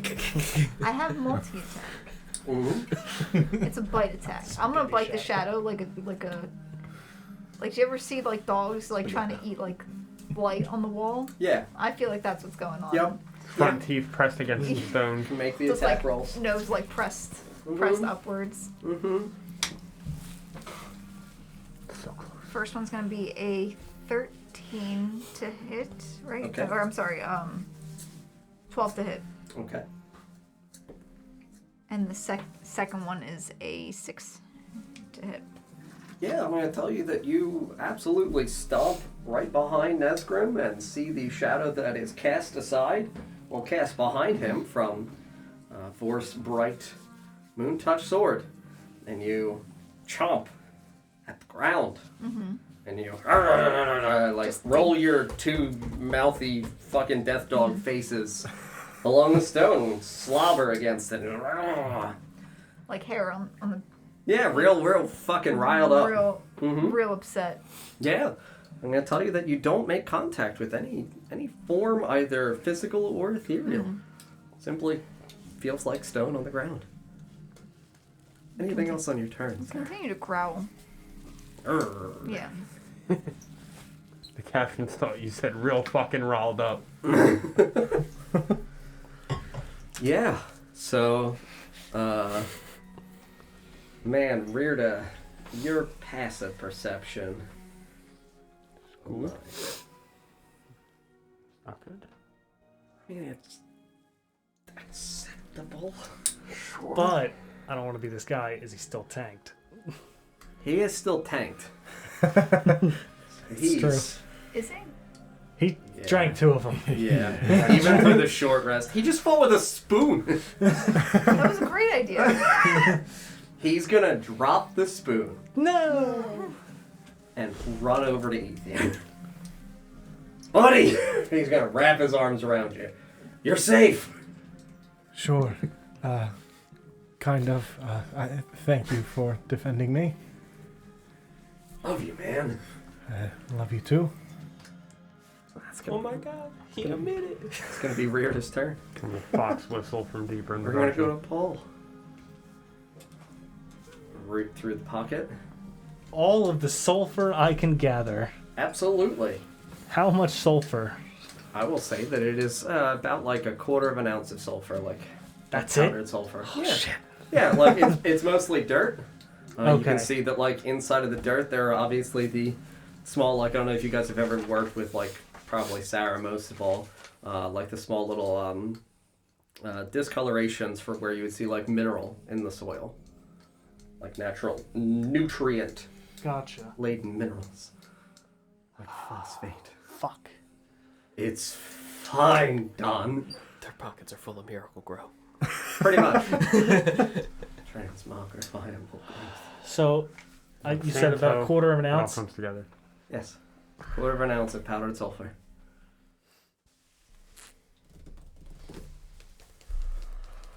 I'm gonna have to... The bag of candy that was definitely right at my side. Mhm. Just gonna dump it out and put the sulfur.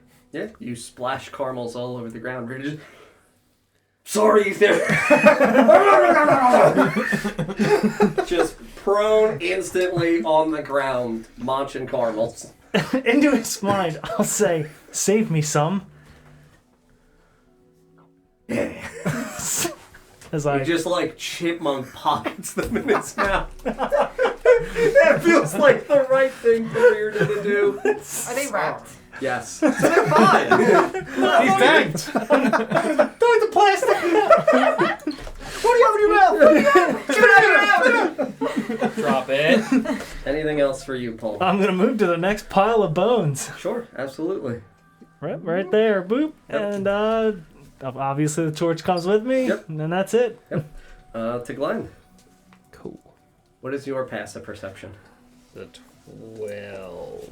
Well, I will say that it is definitely close enough that you hear chain links rattling to the west, towards Sarah's direction. Yep. Towards my direction or Torres' direction? Actual Sarah, person Sarah. Oh, okay, so the big opening. Correct, the large opening. That is an opening. Uh-huh. I thought you ran out of walls. No, there's much more room here. Oh no. I'm gonna shout movement and ready.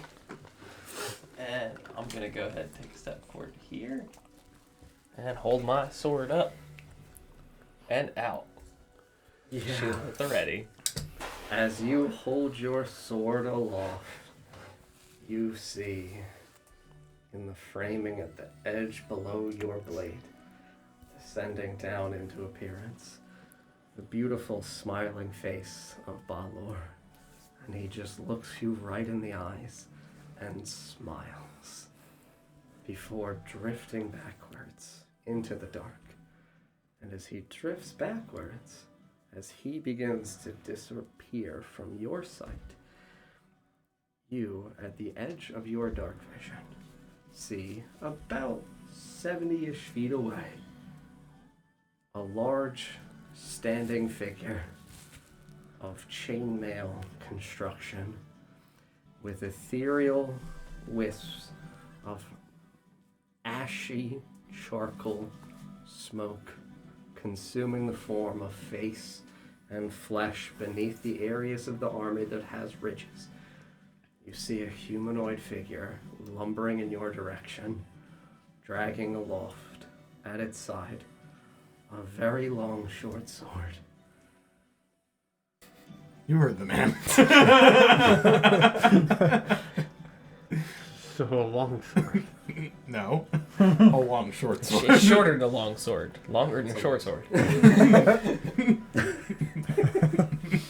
It's a medium sword. Mm-hmm. Yeah. Anything else on your turn, Glenn? As you tell people movement ready. Say that you might still have movement. I don't know if you want to go anywhere. They're right behind me. Mm-hmm.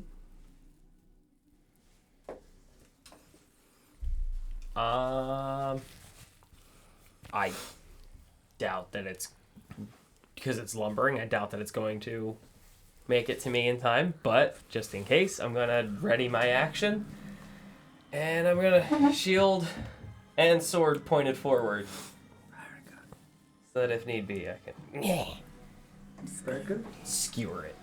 Mm-hmm. Mm. Well, come to me. Oh no. John, if you hand me what I think you're going to hand me, What do you think I'm going to hand you, DJ? the fiery one, Fire you one. the Minotaur. No, DJ. Right at the edge there, please. Corn. No, not corn. That is corn. That's what we use for corn. Yep. Corin comes strolling in. Oh, hey guys. Whoa, whoa!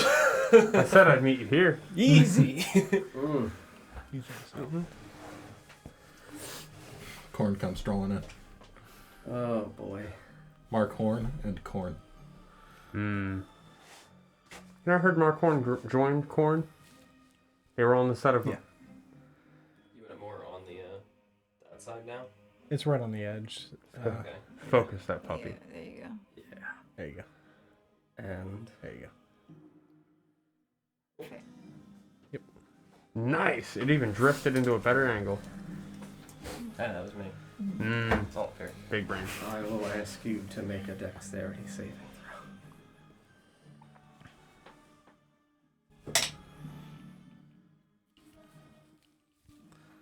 5. Very good.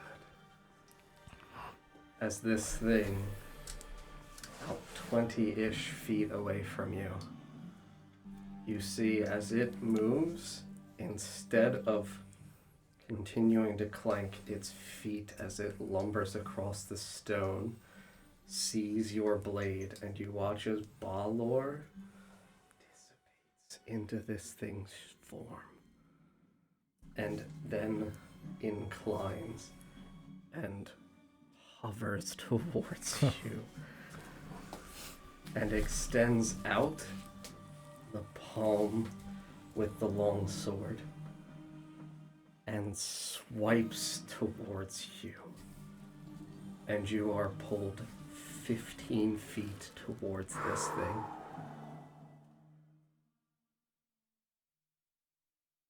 Right up on it. Mm-hmm. I was gonna say. That counts. As this thing pulls you with a necrotic flame extended out from the edges of its fingers, and it grips you around your waist and rips you towards this thing, and you, as you tell your momentum is carrying you, thrust full force towards this thing. Any bludgeoning damage from the speed he was moving toward it? From him hitting it? Yeah. It's not, he's not hitting it head on. Mm-mm. Sure. 18. Yes, an 18 will hit.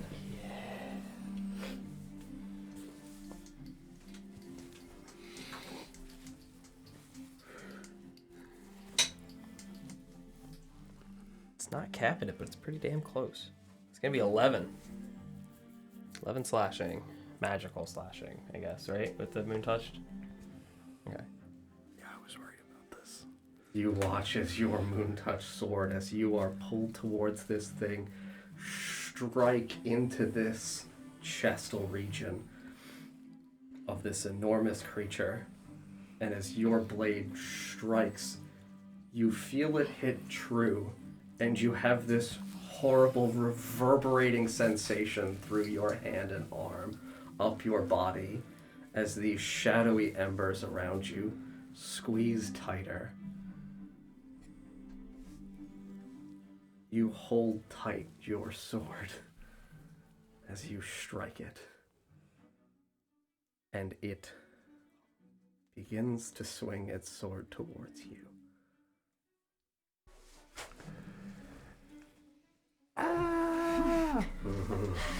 About to get Mordekaiser, dude. In realm. Kinda.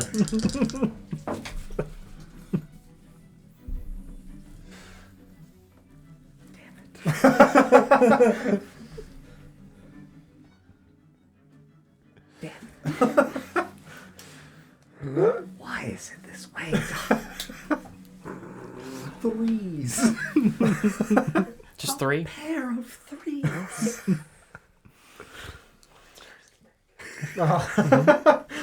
Duck, duck. I swear, if I get additional terrible rolls, I'll just kill you. I am rewarded. John, is that an nat 20? Does that mean you didn't roll well? Yes, you can kill me now. Is that the reward? Double one's done! No, but it is a 19 on the die. That'll hit. Yes. Yes, it will.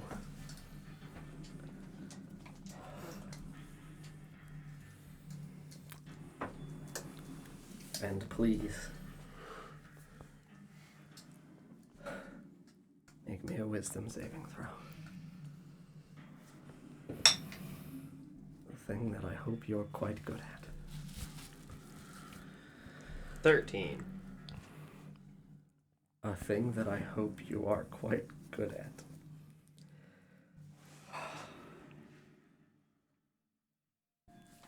As this thing slashes into you, you feel this racking of pain strike through your body as its long sword feels as though when it contacts your body, you feel the sharp thudding sensation as the blade makes contact with your skin. And you feel this horrific breathing of cold strike through and out as though penetrating your body from side to side. As though something moves through you despite the blade being halted. And you are, sadly, paralyzed. Oh.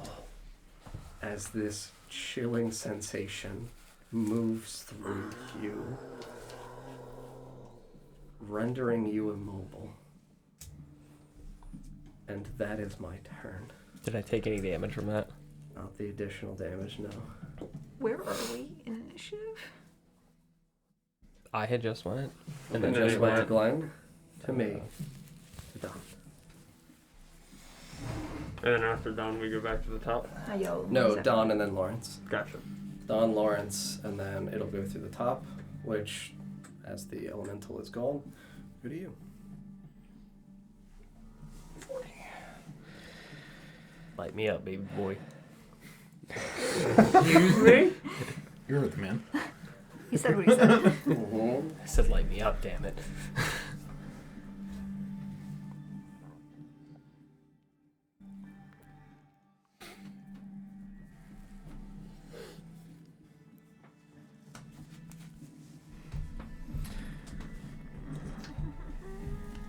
Is he still holding me, or did I fall?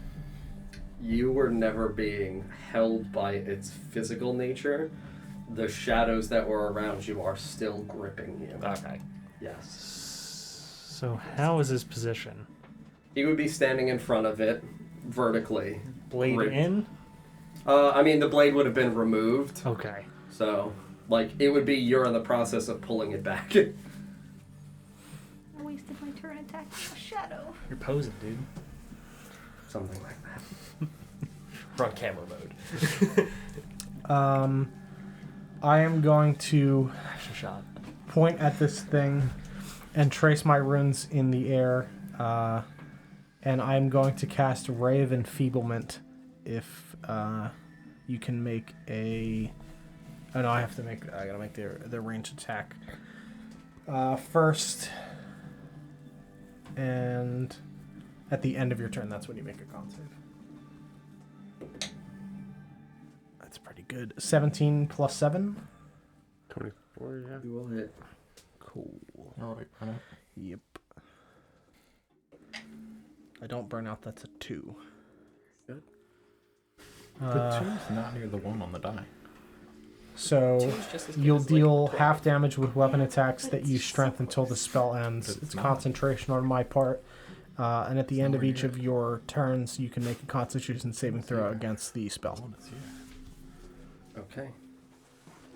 On the opposite side of the die. And actually cast that. I'd be more concerned if you rolled a 9 or a 7. It's very close to the 1. The problem is everyone's rolling Anything else twos on your for turn, Brian. Don? That's good. What school of magic is that? Necromancy.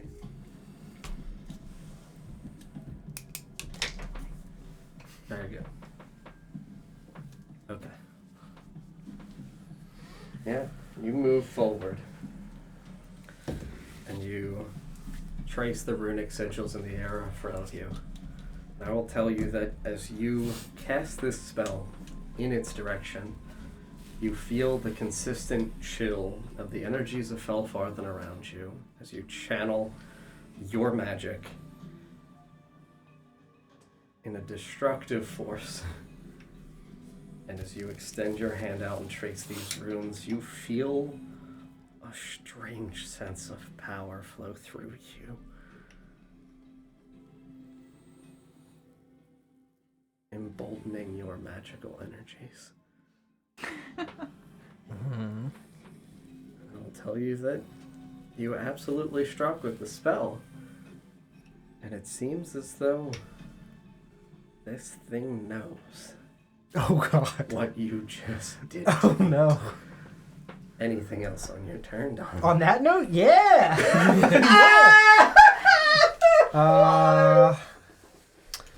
Yeah, I'm gonna use my bonus action My and cast bone? Healing Oh. Word on myself. 5, we're fine. So totally fine. All right, let me just get a 4. Nope, 1. Well, that's less helpful. No. That's it. It's a 1 lot. plus something, right? Yeah. Please. Plus 1. But I don't know if it's enough to withstand a hit, which was the point. So. Don't get hit. Yeah, it's really easy. It's easy enough. Yeah, what do you mean? Can't you buff yourself? And remember, 1 hit point's as good as 500. Mm-hmm.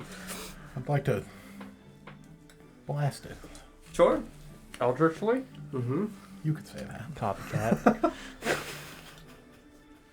It's 25 to hit. Did you roll your burnout die? That's 2. It's a 2, which is nowhere near the 1. No. Just thankful it didn't hit me. No. What are you doing? It's fine. That is a 5 damage. You watch as your eldritch energy strikes into this thing, and as it hits the metallic form, dissipates around it,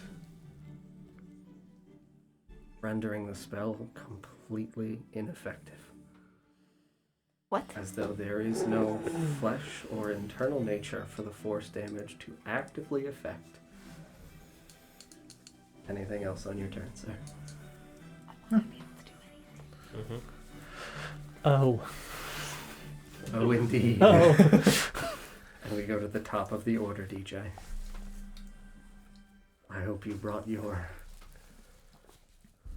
haired pants today. You know, John, I did. They're shorts. They are. That's how prepared I am. I haven't even finished the rest of my pants. I gotta be ready for all athletic activity. You can flex. Mm-hmm. I can. You don't want me to flex my legs, I'll break the table.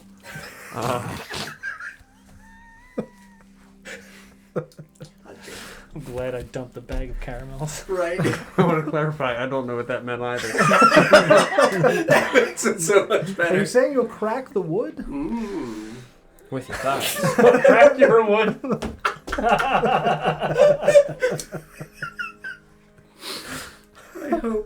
I hope you do. You gotta take an intermission? Like, what's going on here? A seductive intermission. I'm gonna go grab Rita's spoon.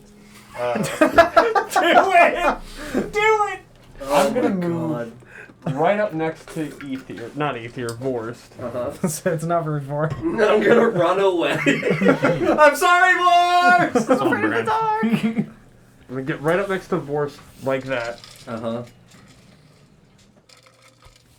Oh. Oh, I can't wait, buddy. And then I'm gonna hit him. Uh-huh. I'm sure you will. And They'll always love you is the rest Yeah, of it. that's. That's exactly it. There's only one way for that to go. And.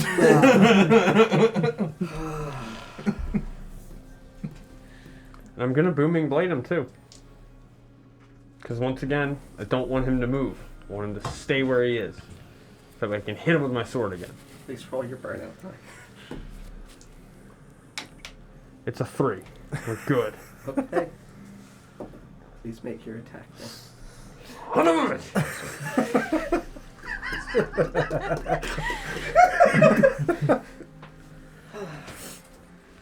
Is that good, huh? It's a 10.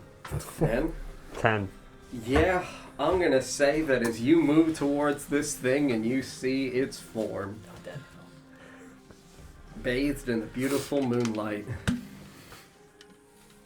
you see in the shadowy figure, you do see overlining it, as though a portrayal, the shadowy, ethereal face, the visage of Jess Balor, kind of covering it almost like a mask.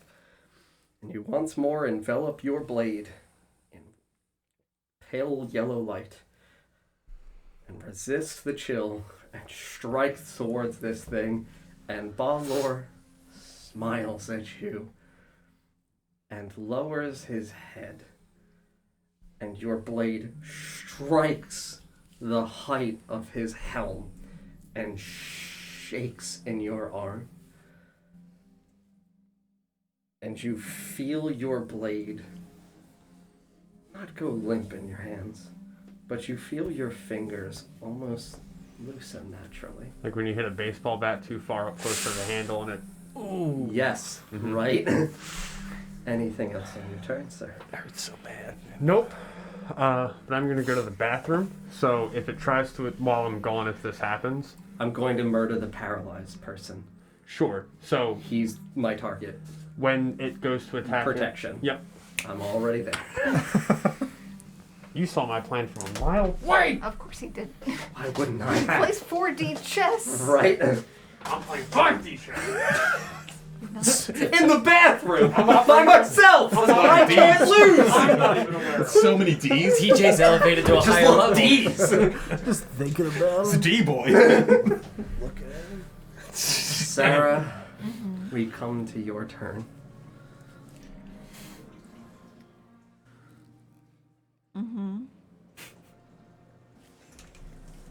Vorst is paralyzed.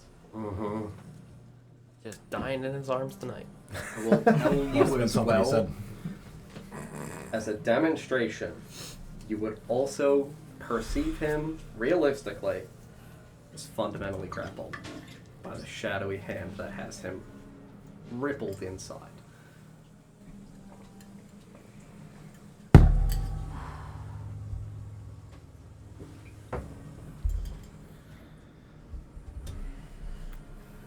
What are the rules on? Grappling a grappled thing. Yeah. I will tell you that I would permit you the chance to do a strength contest to be able to rip him from his arms. I would love to do that. All right.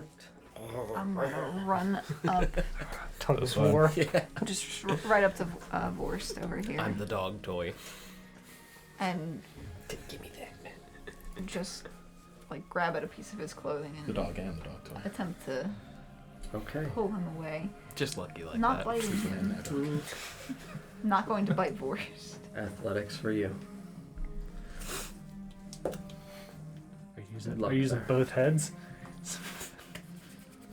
Mm-hmm. That's weird. That's weird. There's two heads. Pull the grip.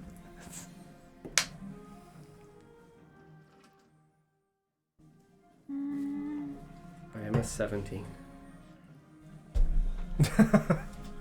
No, I am, though. but John, I got a 16. I'm not. I will say Two heads. that as a person who chose to become a death dog, that you can have inspiration in this exact moment that we can say that you would have definitively utilized here as a reward for appropriately role-playing Retora. You may have the advantage. It feels good to reward a player that does a thing that is specific, meaningful to their character, and I wish you luck. Isn't that 20? You're welcome. Your hubris. This is not Sean's hubris. hubris? He somehow bestowed his hubris on me! I don't understand. The dice reward him through ease! It didn't even reduce! That's You, not. with both heads, grip tightly, securely, but without injuring your friend, through the flaming tendrils that envelop his chestal region down to his hips. You bite through the flames fearlessly, gripping him by both hips, and rip him backwards. I will say that absolutely, whatever movement you had remaining, you can move with him. And because it is not movement, no. I will actively say that because of the spell that you made with enfeeblement, what is your spell save DC? 15. I am not strong enough to even lift and strike with my sword. You watch as this thing goes to try to swing, and the enfeebling energy that radiates out from this thing prevent it from fully completing its strike as you drag Vorst away. You should have about 10 left. Necromancy boons to magic here, Don. Would you? It's very fun. I'm about to do. Would you allow me to use my? Second element of your multi-attack to be able to, like, throw him? I mean, even just turning, like, pulling him around so that I'm putting myself between Yeah. him and Yeah. the. Hmm? Like, I'd argue that that second attack is what gave me Sure. that inspiration to be able to pull Sure. him away. Yeah, I you would- use both heads. That's fine. But if I could, like, literally just rotate Yes. him out of the way with Mhm. my movement. Mm-hmm. There's a Nesgrim in the way. Mm-hmm. Always. Just knock him over. It's fine. Mm-hmm. Like, I'll face the other Yeah, direction. give I don't. your back. Absolutely. Anything else on your turn? No, that's it. And we go to Rearda. It's all the way over here in the corner eating candy. Yep. Prone eating candy. Prone eating Not candy. even eating candy, just shoving it in his mouth. I guess he would look up at Felix.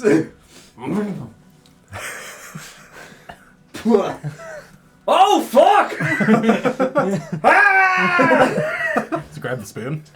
No, throw he dropped the spoon away. over there. He doesn't even have anything in his hands because he dropped his fucking He just- great axe. Yep. Ah! He's just running both hands. Half to stand. Man, that sucks. To dash to 60 and still have to lose the half. It feels so awkward. It doesn't really make sense.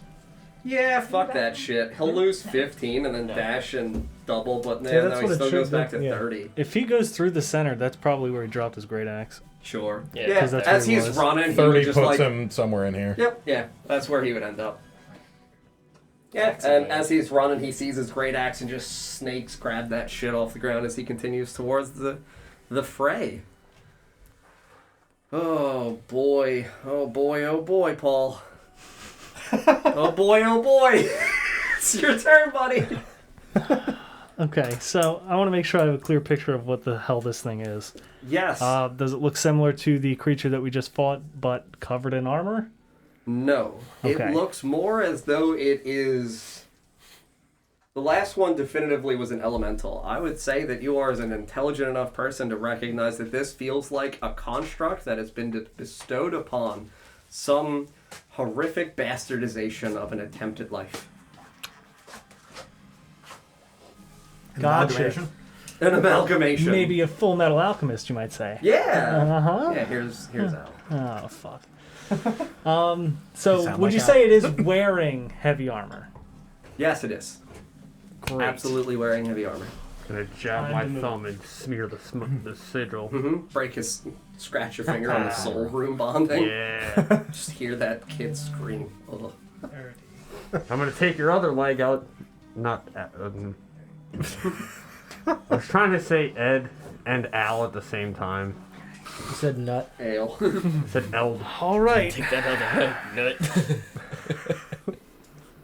I will extend my hands like Thank you. That is absolutely needed. And that is how big it is. It's bigger than man. Is it coming? Yeah, it's a 10-foot spoon, dude. Comically large spoon. We're just a strong boy. I had what is a comically small spoon. That's still too big. It's his reach spoon. Oh, So I'm gonna reach my hands out like Palpatine and give him the tickle fingers, hungry lightning for 3 side points, and he has to make a dex save since he is in heavy armor. It has disadvantage. Very good. Burnout. I know. No! Yes! favorite part about Burnout is just the thrilling excitement of like, it's not even usually that bad. He did spend 3 side points. Right. So this might be painful. Didn't think that was good to tell us. Okay. You want me to roll my deck save before we resolve your burning out? Sure. I have advantage on saving throws against magical effects. You give me disadvantage if I make a flat roll. I am a 15. Fuck you. I'm My sorry. save is a 14. It's literally a 15 on the die. I don't even have a death mod. God, no. Oh my god. What would you like me to roll first? It's the D100 for the dex mod. Or for the burnout. The big boy. Number is really good. 98. It's actually going to be really good for you. If you Yeah, want to look that at is the table. really good, actually. You're most likely going to end up getting either health or side points back. Oh, I don't need health, please. Isn't it? It's on here. Yeah, yeah. if you Oh, it click is on the- there? Click Yep. the word burnout. Yeah, he put the then table in there Oh, for you. Wants jeez. his table up at the top, I think. What? Yeah, there you go. Really? I forgot this was here. Yes. Oh my Protected. God! Regain Right. side points cost 3.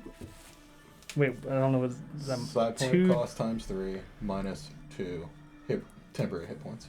So you gain 7 temporary hit points. You spent 3 side points. Gotcha. Yeah, Okay. so you gain 7 temporary hit points. Great. Yeah. That works. You 100% like channel the ferocity of this energy. I'll tell the people who are in this area, you see, despite Felix being an individual who uses telekinetic magics, who utilizes a different form than any of you, you watch as naturally the shadows kind of breathe around his legs, almost like a flickering aura that just kind of envelop up him.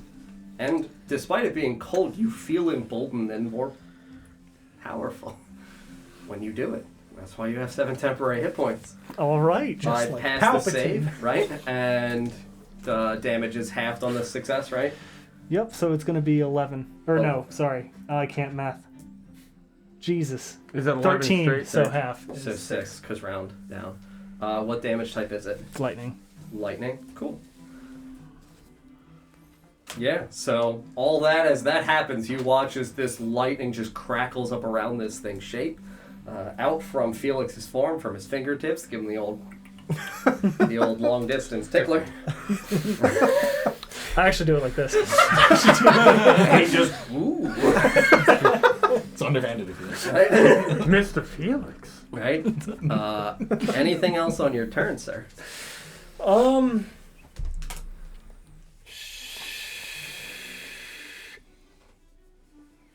I will use my bonus action to have a cloak in my hand. Yes. So rifle throw it, I suppose. Yeah, absolutely. You get another 1/4 ounce of sulfur. Great. Throw that in. That'll be my turn. Cool. Glenn, I had given you previously the victory on the tie in the initiative order. The end of your turn, since you are paralyzed, if you could again please make for me the wisdom saving throw, you make it at advantage.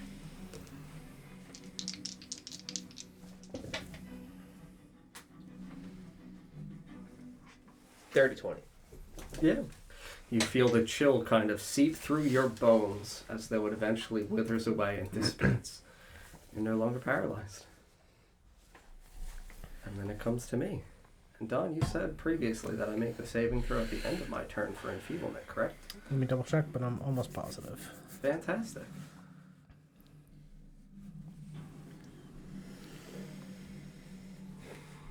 Yes, end of your turn. Cool. We'll see whether or not I am strong enough to lift my blade through this enfeeblement, or whether I fully lose.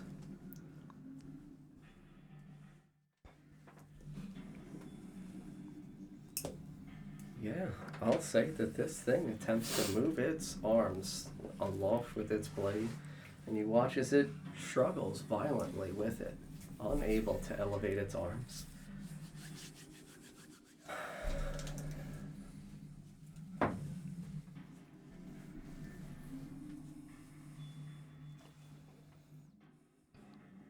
Get my recharge.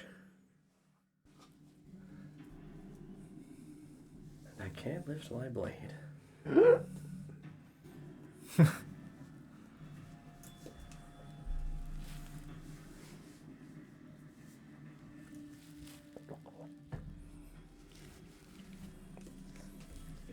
feet. You ripped my target from me. Mm-hmm.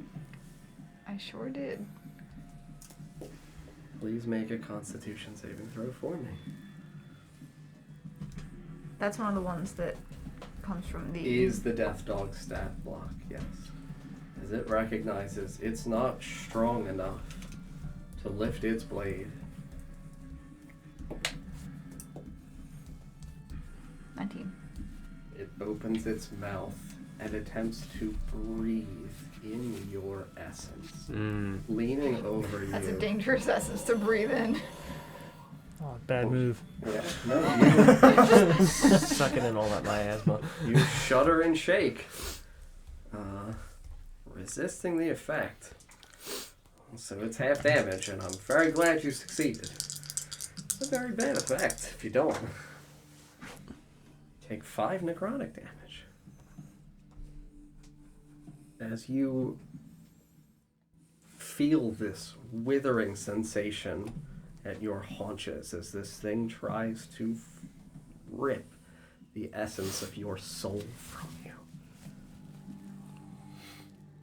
You resist. And that is my turn. And I repeat your saving throw at the end of my turn. And I roll with advantage, Don. Con save? Mm-hmm. 16. I'm getting out. Yep. Yeah. I'm no longer enfeebled. But it was a very powerful effect for at least those several attacks that you cost me. Mm-hmm. I figured that was a fun way to make the necromancy and power Oh, yeah. for that. After me, goes to you, buddy. Cool. So I definitely, as you described, felt the power of the spell that I cast. Yes. Lovely. I'm going to toll the dead. Very good. At it. Wisdom save for me. Yeah. Bells in its ears. No. AC/DC plays softly in the distance. Cool. It He's never not burning out. He doesn't burn out. What's the school? Necromancy. It's necromancy. Doesn't burn out because it's necromancy. Right. Dun, dun, dun, dun, dun, dun, dun.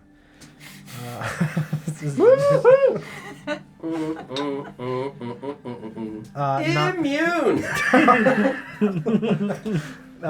9 points of nothing, I guess. Yeah, it's necrotic damage Yeah. against literally I'd try. terrifying thing. Yeah, I'll tell you that, like, you concentrate on this thing, you once more feel empowered, and you think you are going to be able to drain life from this thing. But it has no life to drain. There is Same. no essence, right? Anything else on your turn?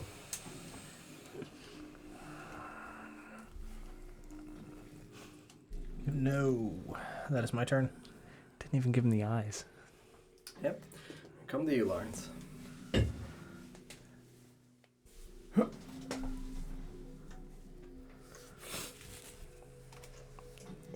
Very good. Bonus action cast Branding Smite Very good. and not burn out. Very good. And then I'm gonna. What school is branding? It's evocation. Okay. It's 30, 20, I believe. A dirty 20 would hit.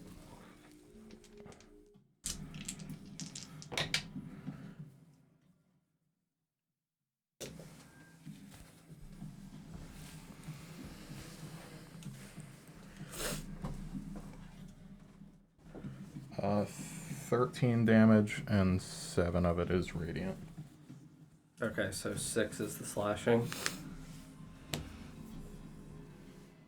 What the fuck? And then... Sorry, it's 14 damage.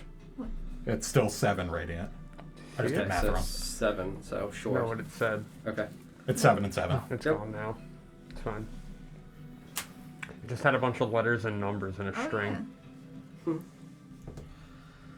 Okay.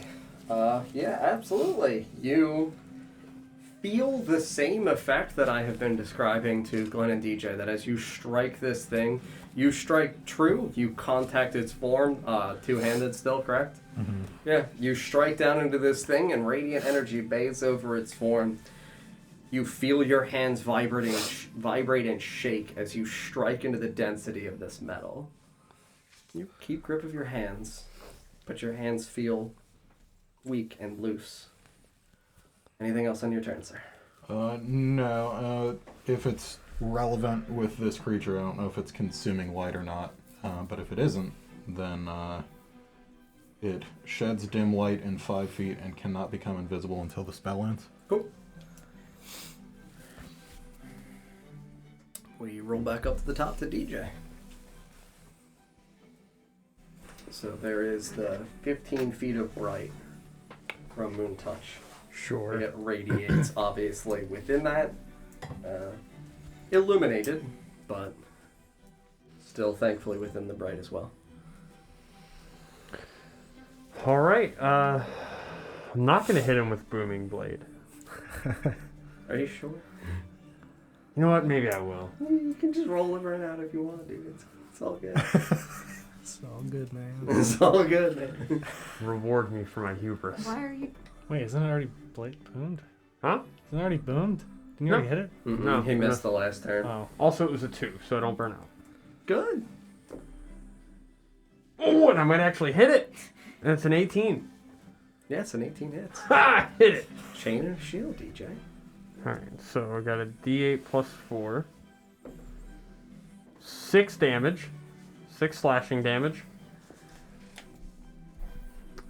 It can't move, or it takes, I believe, 2d8 thunder. That's a lot more than I think Booming Blade is. But... Spells damage increases. Oh, yeah. Well, we're level 4. Yeah. No, level so I 4. don't get it.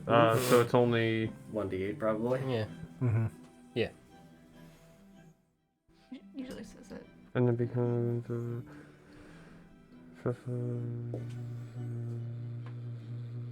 it actually doesn't. Oh, there it is. 1d8. Cool. Definitely says how much I was just damage it reading does. past it. And aside, other than that, I mean, that's my action. I'll move around it to the opposite side. Sure. Move around to there. Mm-hmm. So is there anything You fall past into that? nothingness. It's more of a hallway. The abyss. And then that's it for my turn. Cool.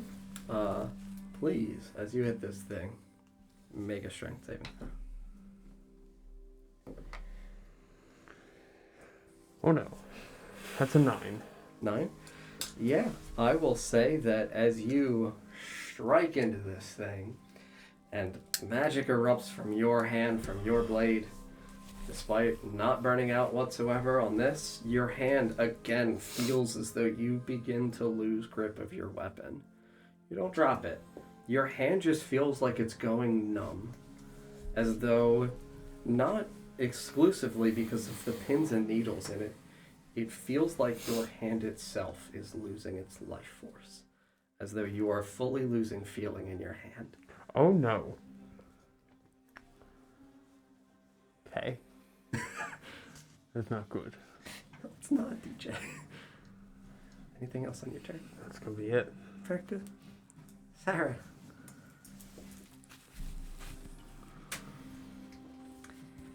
I have no way to know that. Nope. I'm gonna bite this thing. Yeah. Yeah. You lose life in your teeth. Oh no, my teeth. Brain freeze. Cool. Brains freeze. I'm gonna turn around True. and I'm gonna bite this thing Chomp him. twice. Chomp him twice. Yeah. Give him the super chompers. What is he? You said he has like a shadowy form. Mm-hmm. Is it like a kind of moving shadowy form where like it doesn't appear to have like a physical It body? looks static. It is not shaking in the way that the elemental was previously. It also would, in your presence, as you are close to it, feel as though there is a radiating chill out from its essence. And it's you said it's wearing chainmail. Correct. Chainmail and a shield and a longsword. A long short sword. Or is it a short longsword? It's the longest short sword. Ooh. Medium. There has to be a cutoff somewhere, right? There does. There has to be a cutoff where it It's changes. as long as it can be without being a longsword. So But not long enough to be a short longsword. That would not be a short sword anymore. Right. I'm gonna multi-attack. Yes. First bite. I'm going to attempt to bite its arm where it's holding the sword. Okay.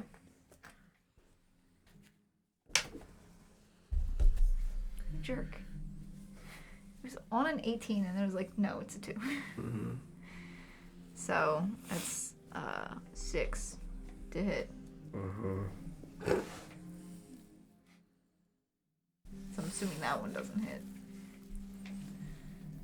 And then the second attack is just gonna go for like the collarbone. Absolutely. Go for the neck. 13 to hit. As you get this almost instinctive, venomous rage filling you after everything you've seen this thing already do to your friends. Bite against the arm, striking the area of the underside where the bracer would be. And you wrap your teeth around the metal and are unable to puncture through the chains. And your second head comes up, striking towards the collarbone. You catch the end of like the coif of the helm and again strike metal. And in your mouth, the natural acidity, you feel almost like the saliva is stripped away. And your mouth feels cold. And you absolutely do get the horrific chilling sensation of a brain freeze. As a chilling energy radiates out from this thing. Anything else on your turn, Sarah? I don't think it made much difference, but it was an effort.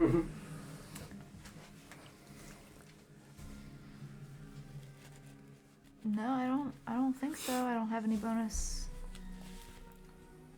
attack, like bonus actions or anything, so I'm just gonna growl at it. Yeah. As you go to growl, you sputter out, having lost the saliva in your mouth. Your throat just like... You guys hear this dog lightly sputter as though it's enveloped in cold. Oh. Yeah. And we go to Rearda. You're dashing his fucking way in. He'll get there and he'll get to the other side. Where's he going here? Yep. He's gonna see this thing. Unfortunately, that consumes its action. But he's still raged. Did he have to dash to make it there, or could he make it there on his movement? No, he had to dash to get there. Yeah, that's like 45 for him. Yeah. Sure. Yep. Yeah, I mean, he's gonna get in here, and he's still got his rage going. But unfortunately, that is all that Rear's gonna be able to do. But he hates him really He strong. really fucking hates him. And this dude is flanked on 4 sides now. Depending on where Lawrence's character model is, it would I be was on an 3. angle because you were in the space in front of it. Sure. You were here Yep. Gotcha. before you moved. Hmm? Yeah, that's the end of Rearda. When we come to Paul. Flank him, Paul. Get in there. Absolutely not. Get in You'll be there. You fine, got 10 Paul. hit points. Get in there. No, You're the tank now. not anymore. I opted to be damaged. Mm-hmm.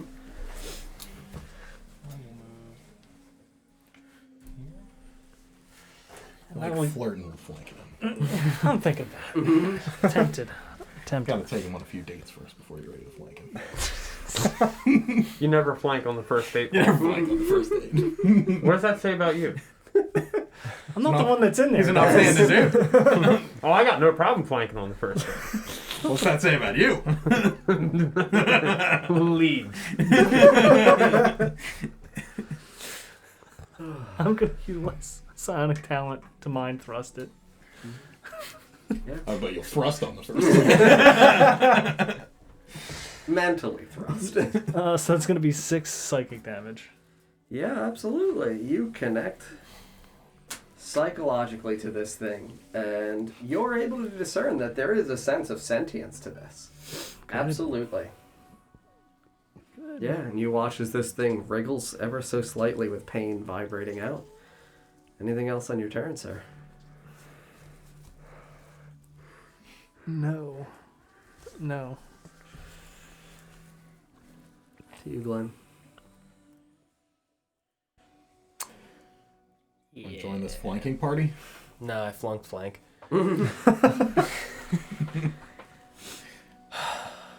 How big is a death dog?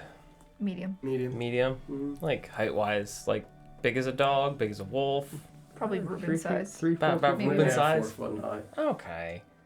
I'm gonna run around this side. And I'm gonna run and finish out my movement running up Rearda's back, Mm-hmm. vaulting on top of this thing.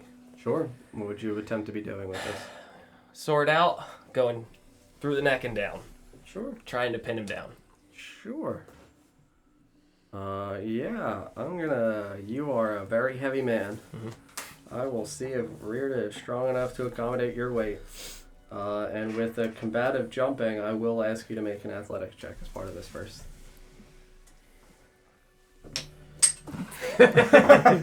Nice. It's me and the orb all over again.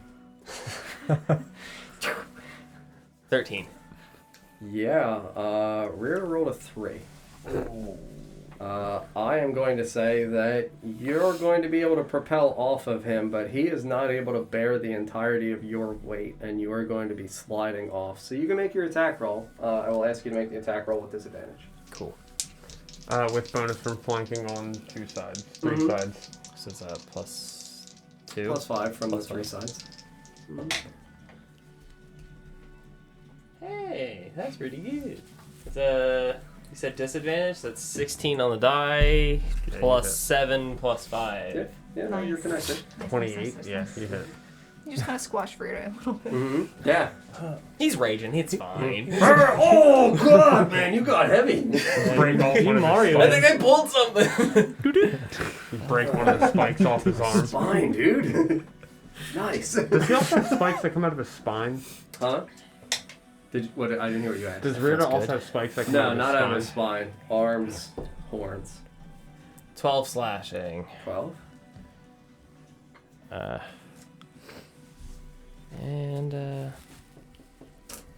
So I guess I would land in between the two of them. You would land off to the side because you Right. can't enter his space, so you'll Yeah. still be able to be adjacent to rear to there. Alright. Sure. Just enough room to Mm-hmm. throw those distance spells down. Mm-hmm. I'm gonna action surge. Sure. His sword's on my side, right? Mm-hmm. Can I make an attempt to disarm him? I mean, shot calling like that, I'll say that it's obviously not going to be able to do any damage. I would ask you to make an attack roll. Alright. Something I can absolutely contemplate and conceivably permit. Obviously without dealing damage.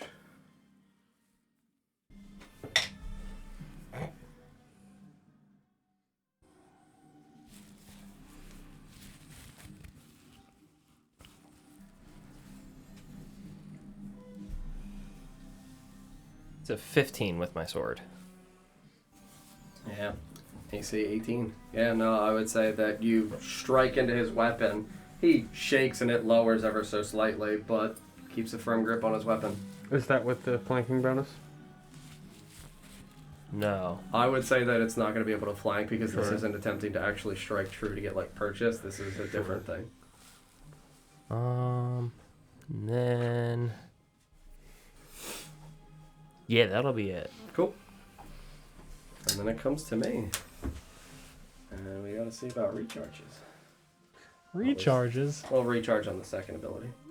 Which one? I already recharged on the first one. Oh. Did I recharge on that one? Oh.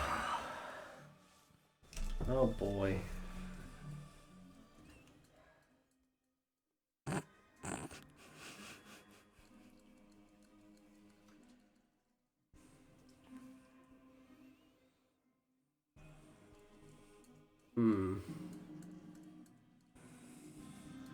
You have Moon Touch Sword. Mm-hmm. Okay. And I also hit him twice last. Yeah. Yeah, make a dexterity saving throw again, please. It's a 16. 16? Yeah.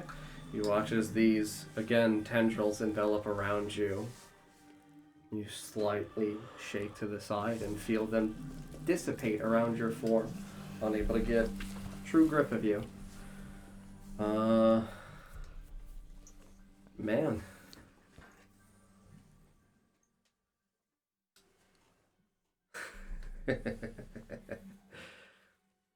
You watch as this thing recognizes it is unable to grip you, sees all of you having successfully surrounded it, and in one deft, swift motion, swipes with sword and shield around itself, disengaging, and ascends.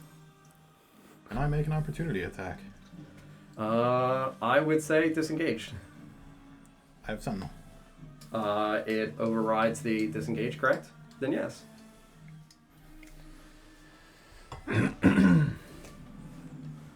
No, that will not hit. That's a 12 to hit. Yeah. You watch as this thing ascends aloft 20, 25 feet towards the height of the ceiling, going vertical, well, going horizontal as it looks down over all of you. Get him.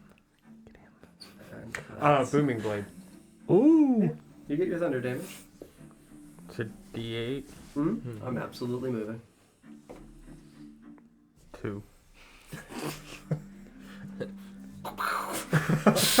Big fucking fireworks. It blows apart in a million pieces. I win. It's like a guitar riff. It's a sparkler. Alright. Absolutely. It's like the action movie where the bomb's getting ready to go off and there's that one little wisp of smoke instead. That will conclude my turn. And we will come to you, Don. Yeah, he's up on the up in the air. Mm-hmm. Great. 25 feet up, right at the ceiling height. Cool. All right, I'm gonna just creep over this pillar here. Mm-hmm. Actually, go on this side, right there. And I'm going to Sacred Flame. Since Necromancy didn't work. I know. Roll your burnout for evocation, though, sadly. D10. 3, we're good. Very good. So it's a dex save.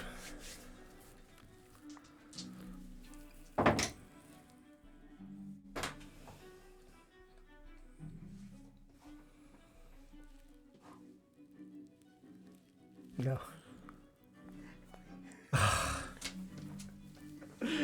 Even if he passed, still wouldn't have done anything anyway. You watch as this thing. No, I'm kidding. He would have done damage, so I'm just fucking with you. You watch as this thing. Right now. You watch as you attempt to, again, illuminate. Yes.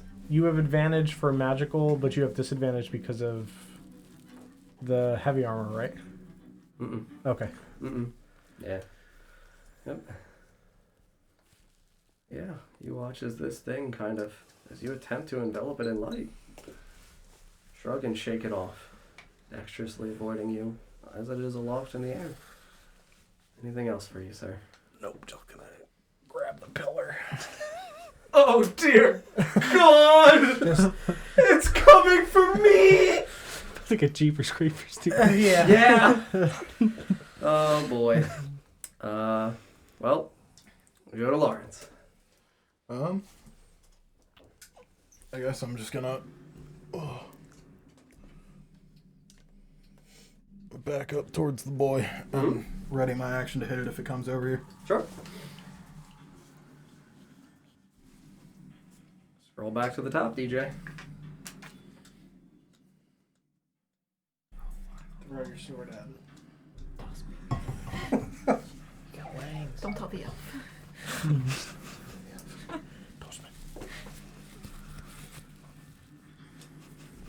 Flying death dog. I'm gonna look at Reardon. Give me a boost. What I'm going for here is to step into Reardon's hands, Sure. jump, and have him fling me in the air toward it. He's emaciated. You're in full armor. You know, He's raging. He's angry. He's big. He's your boy. He's my boy. We're gonna make this He just work. had a lot of sugar. You guys are boys. We're gonna coordinate this attack, and I'm gonna slash this dude out of And the some sky. plastic. Yes. yeah, 100%. Acrobatics to jump. No, it's athletics for jumping. I will say that the first thing will be the strength saving throw for him to attempt to, or strength check for him to attempt to support your weight. Sure. He's raging, he has advantage. He's your fucking boy. Now all I gotta do. He is your fucking boy. You said acrobatics or athletics? Athletics. Yes, I'm proficient. Yeah, it's better for you. That's gonna be helpful. It's a 14. Yeah. What is your strength score, DJ? 18. He will, because it is directly above, you Sure. would move back 5 feet. Sure. You have to be able to, in order to high jump, move the 10 feet. You can jump 18 feet if you high jump. Rearda will 100% let you one step into his hops, and you got it, buddy! And you can thrust up into this thing's stomach. Now you thrust on the first date? Mm-hmm. Now the question is, do I want to slash it with my shield or wrap my arms around it and weigh it back down to the ground? If you would attempt to grapple it, you can attempt to grapple it. I will tell you can attempt to grapple it. I'm gonna slash it with my sword. I'm not saying it's immune to grapple. I'm saying you can attempt to grapple it. Would you like to grapple it or would you like to strike it? I know This is the joy of the mind. I know exactly what he's doing. You said the right answer, but he's gonna make you question it. DJ? What would you like to do, DJ? What would Nesgrim do? What would Nesgrim do? I feel like Desgrim give him a big sky hug. I'm not gonna say. I like to that think it's he's in immunity midair going. grapple. Yeah, like midair thinking about Sheath the sword. What was I doing again? Yeah, no, you're right. Nostrum would definitely sky hug him. Would you like to grapple? Yep. Absolutely. You can make your athletics check. That's a nat 20! Or at least get in the armor. The armor slides off the form. That's fine. You sheathe your sword. Mid-flight, you realize, wait a minute, I have hands! I can hug him! And you wrap your arms around its form. Legs too. He's gonna bottom out on his back if this doesn't work. You like the most frantic virgin I've ever seen. Bail, get in there! I am not immune to grappling. You're welcome. Hell yeah! And you drop 30 feet from the sky, I'll take fully it. onto your back. Does he take it too? Yeah. Hell yeah! I'll take He it. nat 20. Can he roll him? Yeah. Yeah, you're taking. I'll half the 9. You can take the 4, and I'll roll for me. And I will double against me because you can flip him. 6, 8, 16. Woo! And I got him grappled on the ground. Nice. Like a champ.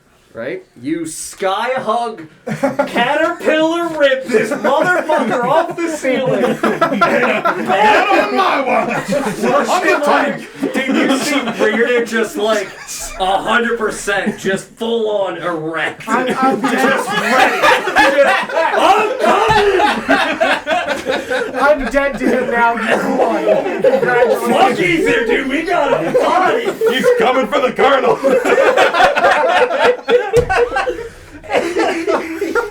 Oh, good lord. I will give both you and Reardon inspiration.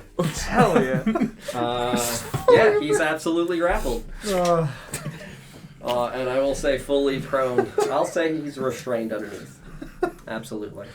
I'll say that concludes your turn, though. Oh, absolutely. Sarah, Actually, bonus action, I'm just gonna whisper sweet nothings in his ear. what would you like to Even I whisper? get in.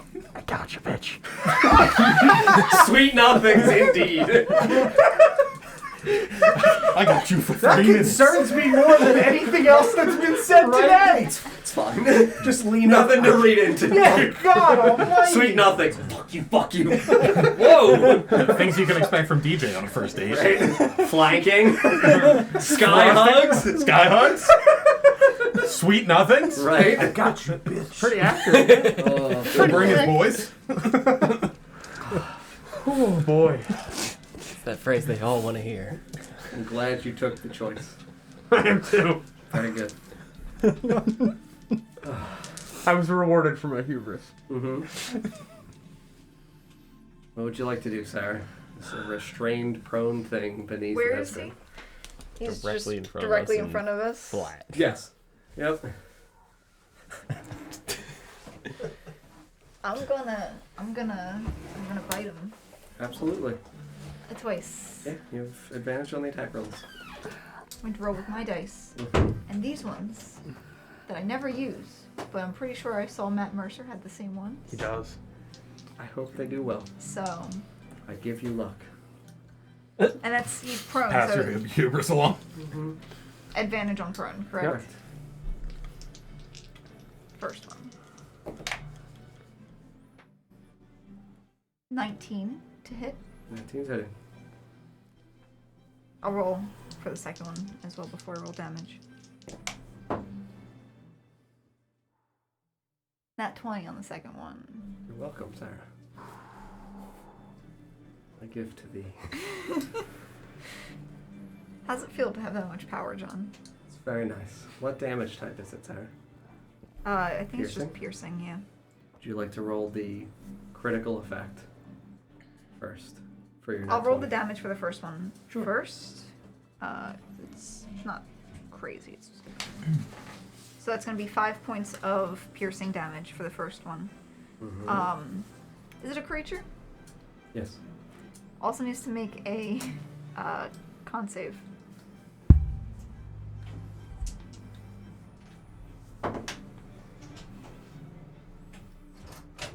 Ten. So it fails.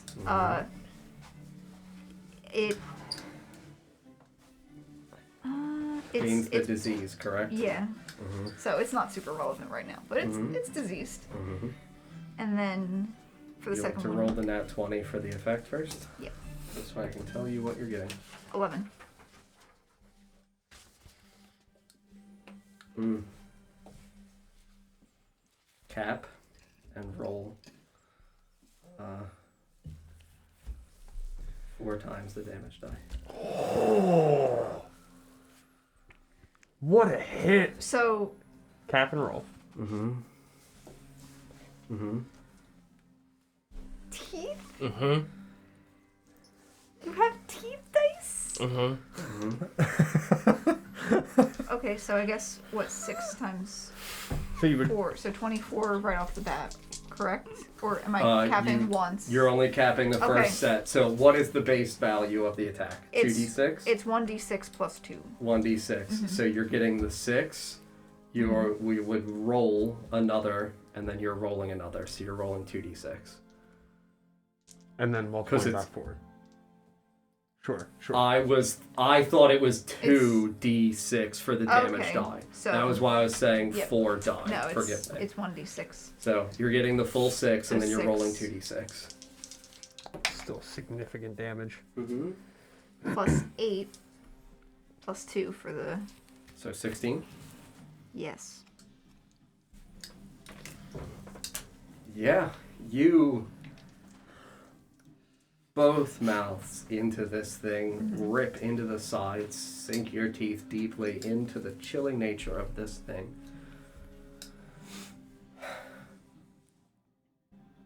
And I will tell you that as you enstricken this thing with the noxious nature of your form, attempting to imbibe a disease onto it, you can tell that there is not a life form that would be suitable to be able to be so drained by the death dog.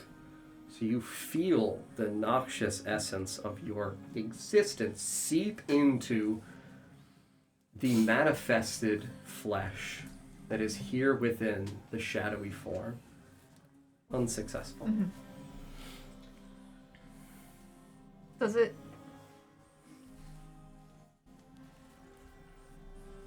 When it's bitten, Mm-hmm. does it have, like, flesh? Something akin to flesh that as you rip into it, your mouth would sever and tear at what would feel like almost withered, corpse-like flesh. Would fall out of your mouth as it dissipates, once severed and lost, stricken from the host, unable to maintain itself, disintegrating in your mouth, falling to ash at the side. Cool. Would that be the ending of your turn, Sarah? Yes. Yes, it would. As you rip portions of this creature asunder, you see that it begins to wriggle and writhe, as though it's beginning to fall apart. And as it begins to fall apart, you see, face down against the stone, those of you that are right here adjacent to this thing would see the ethereal, gaunt face of Balor let out an uproarious cackle of laughter at the sheer audacity of you all. You would hear him. As though you could! Everyone within 5 feet of me, please make dexterity saving throws. Uh-oh.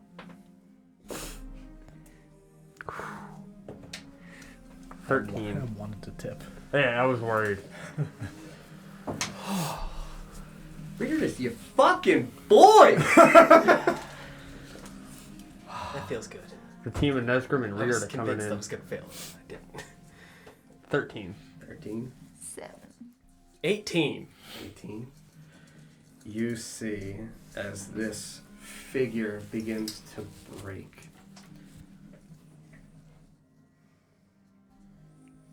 Amidst the shadow, amidst the flesh, you would see what would look like the formations of what would be perceived as blood, but instead in a creature such as this, propose and contort themselves, almost like spindling, jagged marks of a purplish black liquid that would look as though it leaks like blood, but spindle and suddenly erupt out,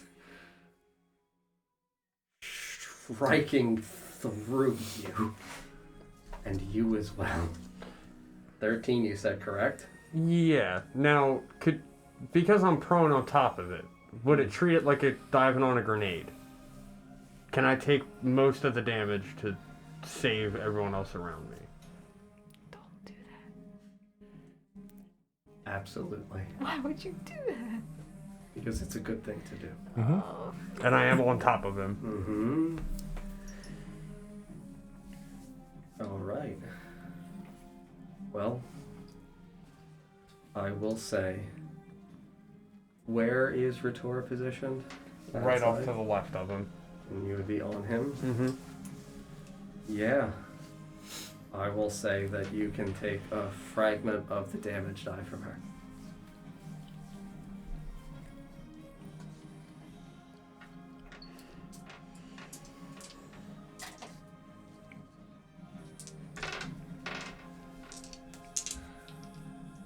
Would you prefer to round up or down for the halving of the damage die? It's an odd number. Up. You got it, buddy.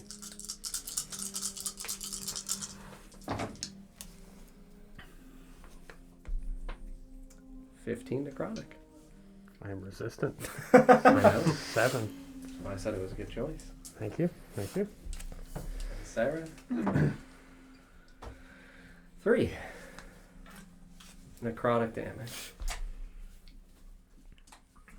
For the two of you who've taken damage from this, I will also ask you to please make Constitution saving throws. I will remind each of you you have inspiration. Do I have to declare inspiration use before I see the result or after? Technically before. I already rolled it then. As I was saying it, as you guys were rolling, if you would like to use your inspiration, I would permit you to use your inspiration. Use my inspiration. Very good choice. I'm very glad I did. That's not 20. It's a John's con. hubris strikes again. It's a con save. Con save, Sarah, yes. A lot of 20s going on. That's And ones. I'm using the Fog of War dice tonight. That's what it is. The Oshuamp dice. Yeah. I could feel them. Sarah, would you like to use inspiration?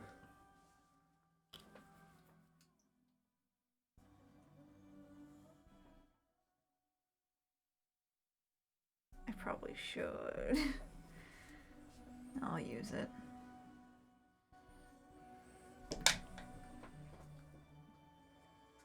It's 14. Thank you. You feel as these ethereal spikes penetrate your body in the same way that when the blade struck, it feels as though it connects, and it doesn't penetrate physically your form, but spiritually. And it feels as though life almost flees in the area in which it struck, and you feel that chill. You, despite taking the full force of all of this in your chest, are prepared for the sacrifice that you would have made. And you resist as life almost flees your body in a very sudden moment. And you watch as this thing rips naturally without moving these spinal protrusions back out from you towards itself. And we will end there. I'm assuming a 10 would not have passed that save. No, and I would have ripped your hit dice in half. How would that have worked? I would have healed myself with your hit dice. No, I mean as a I would have used the hit dice of the. of the death dog. Oh, God. Thank you for using your inspiration. Well, that was a hell of a fight. Yeah. It's not done. It's not Well, over. it's fair. It's Sure. bloody. Sure. Well, Is that it's like trigger? Oof. Yeah. Oof. That fight was a lot of fun. Or Mhm. still It's- is a lot of fun. I hope so. oh, my bones. Uh-huh. Well, friends, thank you very much for watching tonight. I hope you guys enjoyed the episode. Thank you, DJ, Littlin, and Octane for the subs, and Vulpix for the 69 bits. Thank you very, very much. Nice. We'll be live next on Friday at 7 p.m. Eastern Time for the Lost Kings of Edoras, and then on Sunday at 5 p.m. Eastern Time for the Veiled Forests of Orvigo. If you guys are new here, make sure you follow us so you can find us again. We stream D&D 3 times a week. And yeah, we'll be live next on Friday. Thank you guys very much for watching tonight, and we will see you next time. Good night, everybody. Bye. Bye. Remember, Bye. vegetables aren't real.